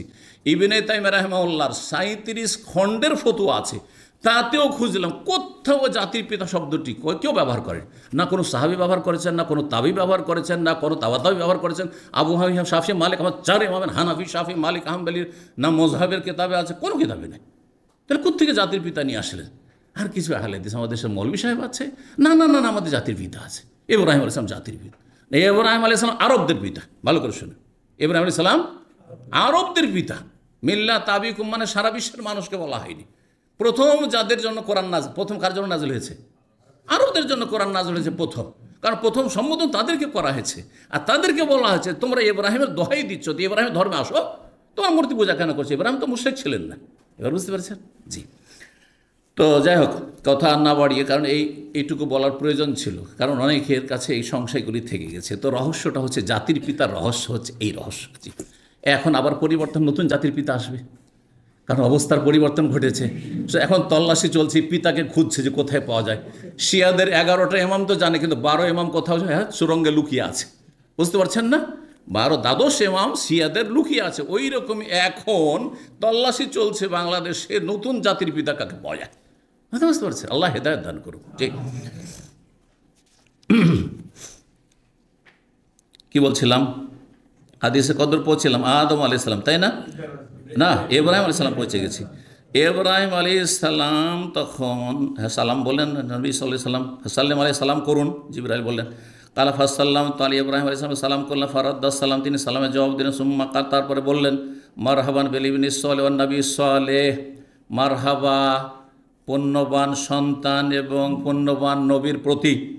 সুম্মা রফিয়াতু ইলা সিদরাতুল মুনতাহা, তারপরে সপ্তম আকাশ থেকে নিয়ে সিদরাতুল মুনতাহায় নিয়ে যাওয়া হইল। জি। ফাইজা নাবিকুহা, দেখলাম যে তার ফলগুলি হচ্ছে এত বড় বড়, সে বড়ই গাছ, কিন্তু কেমন বড়ই? দুনিয়ার, হ্যাঁ দুনিয়ার বড়ই, দুনিয়ার কুল। বলছেন ফাইজা নাবিকুহা মিসলা কিলালে হাজার, তার যে ফলগুলি, বড়ইগুলি, সেগুলি হচ্ছে 1000 বংশের বড় বড় মটকার মতো। আর 1000 বংশ বাস করতে, 1000 বলা হয় আলহাসাকে। এই যে পাশে 170 কিলোমিটার দূরে যে আলহাসা এখন নাম না, আর হফুফ, এই এলাকায় 1000 বলে অনেক সুপার মার্কেট আছে। যদি আলহাসা ঘোরেন দেখুন বড় বড় সুপার মার্কেটের নাম 1000। এইখানে মজুসিরা বাস করতো। আর এরা সব কুমার ছিল। কুমার বুঝেন তো? যারা মাটির বাসন তৈরি করে, পাত্র, তো বড় বড় মটকা, মানে পানি রাখার জন্য তারা বড় বড় মটকা তৈরি করতো। তো সেই মটকার সমান এক একটি কি বড়ই, এক একটি কুল। ওয়াইদা ওয়ারাকোহা, আর পাতাগুলি, বড়ই পাতা তো কত বড় জানছেনই, কিন্তু সেই বড়ই পাতা যে 7 আসমানের ওপর যে সিদরাতুন মানে বড়ই গাছ, কিন্তু কুল গাছ। আর মুনতাহা মানে শেষ সীমানার সেই বড়ই গাছ, কুল গাছ। তো এই পাতাগুলি কত বড়? মিসলা আযানিল ফিলাতে, হাতির কানের মতো। হাতির কান দেখেছেন? আশা করে দেখেছেন।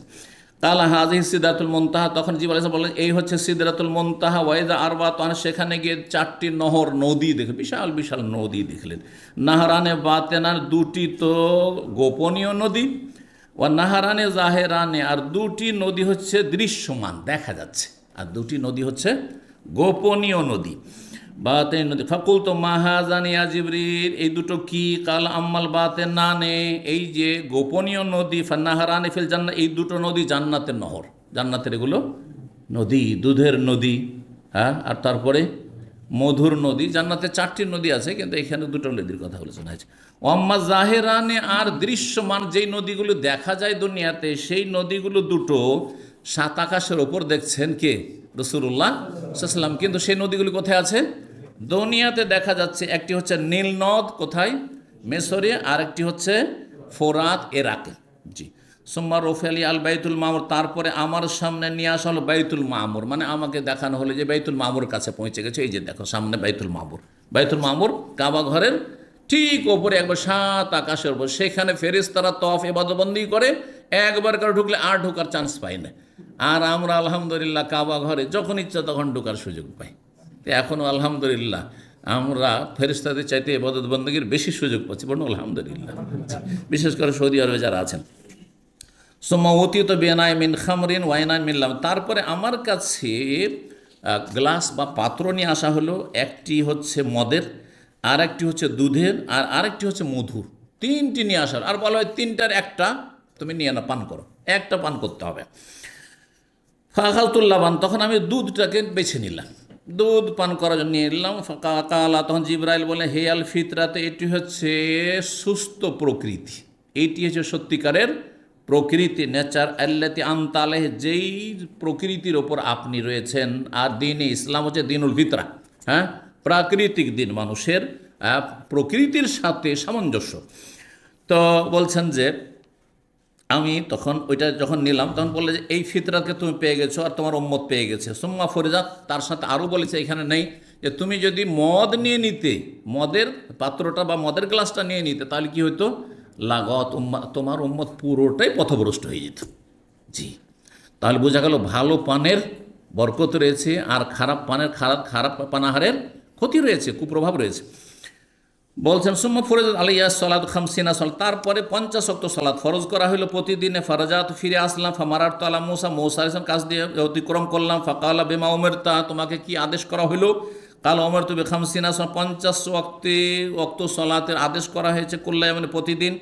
কালা, তখন মুসা আলাইহিস সালাম বলতে লাগলেন, হিতাকাঙ্ক্ষী, আমাদের কত যে দরদি ছিলেন মুসা আলাইহিস সালাম, জি সাল্লাল্লাহু আলাইহি ওয়াসাল্লাম, তাকেও বলতে পারেন জি আলাইহিস সালাতু ওয়াসসালাম।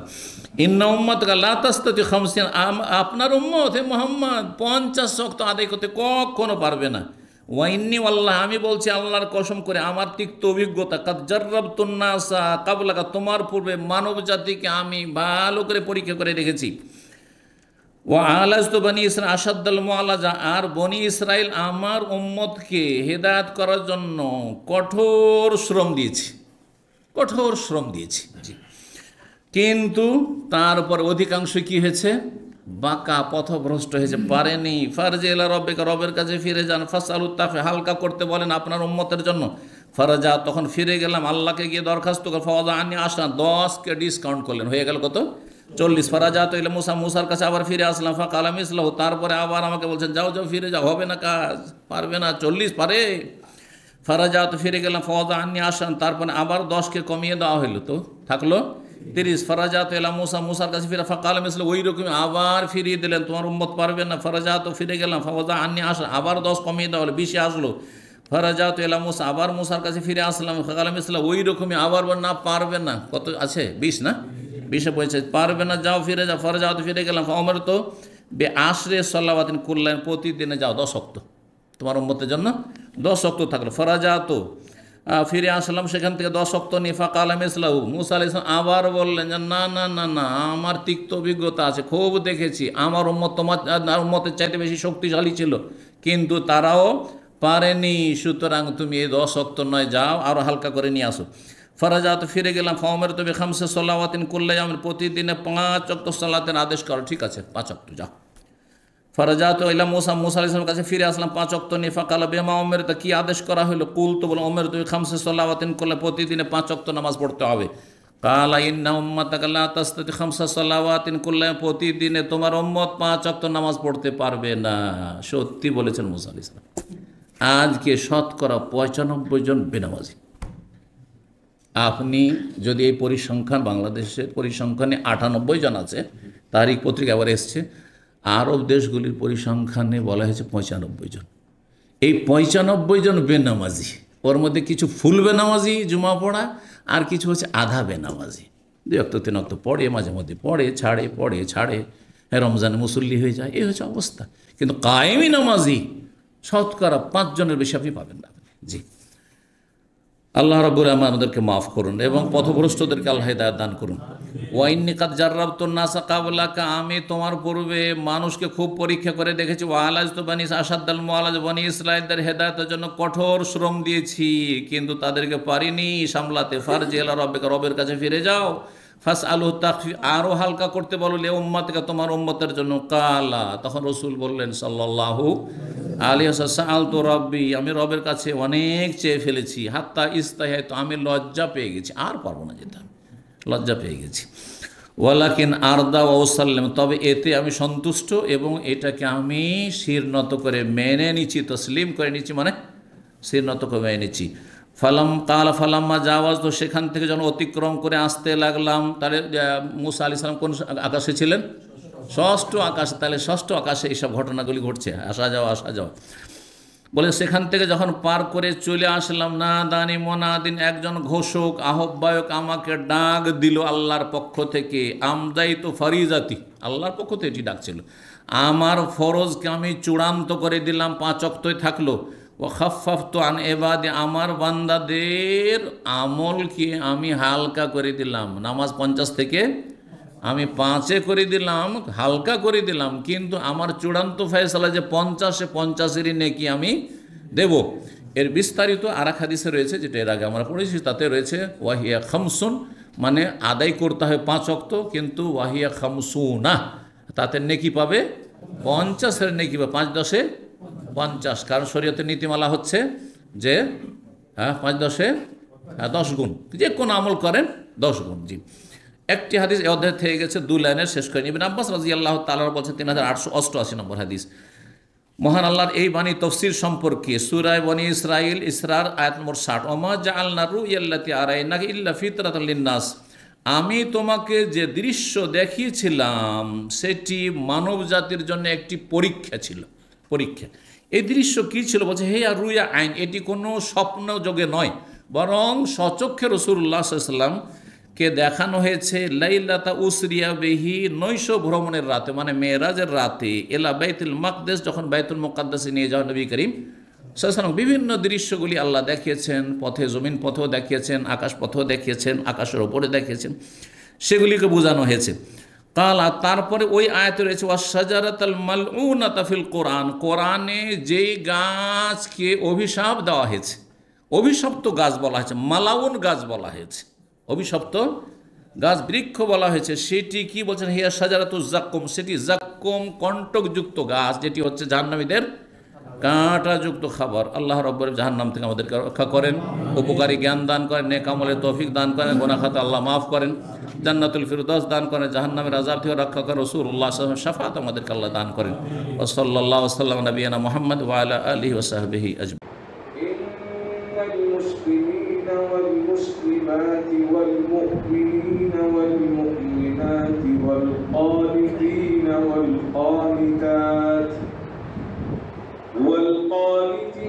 والقانتات والصادقين والصادقات والصابرين والصابرات والخاشعين والخاشعات والخاشعات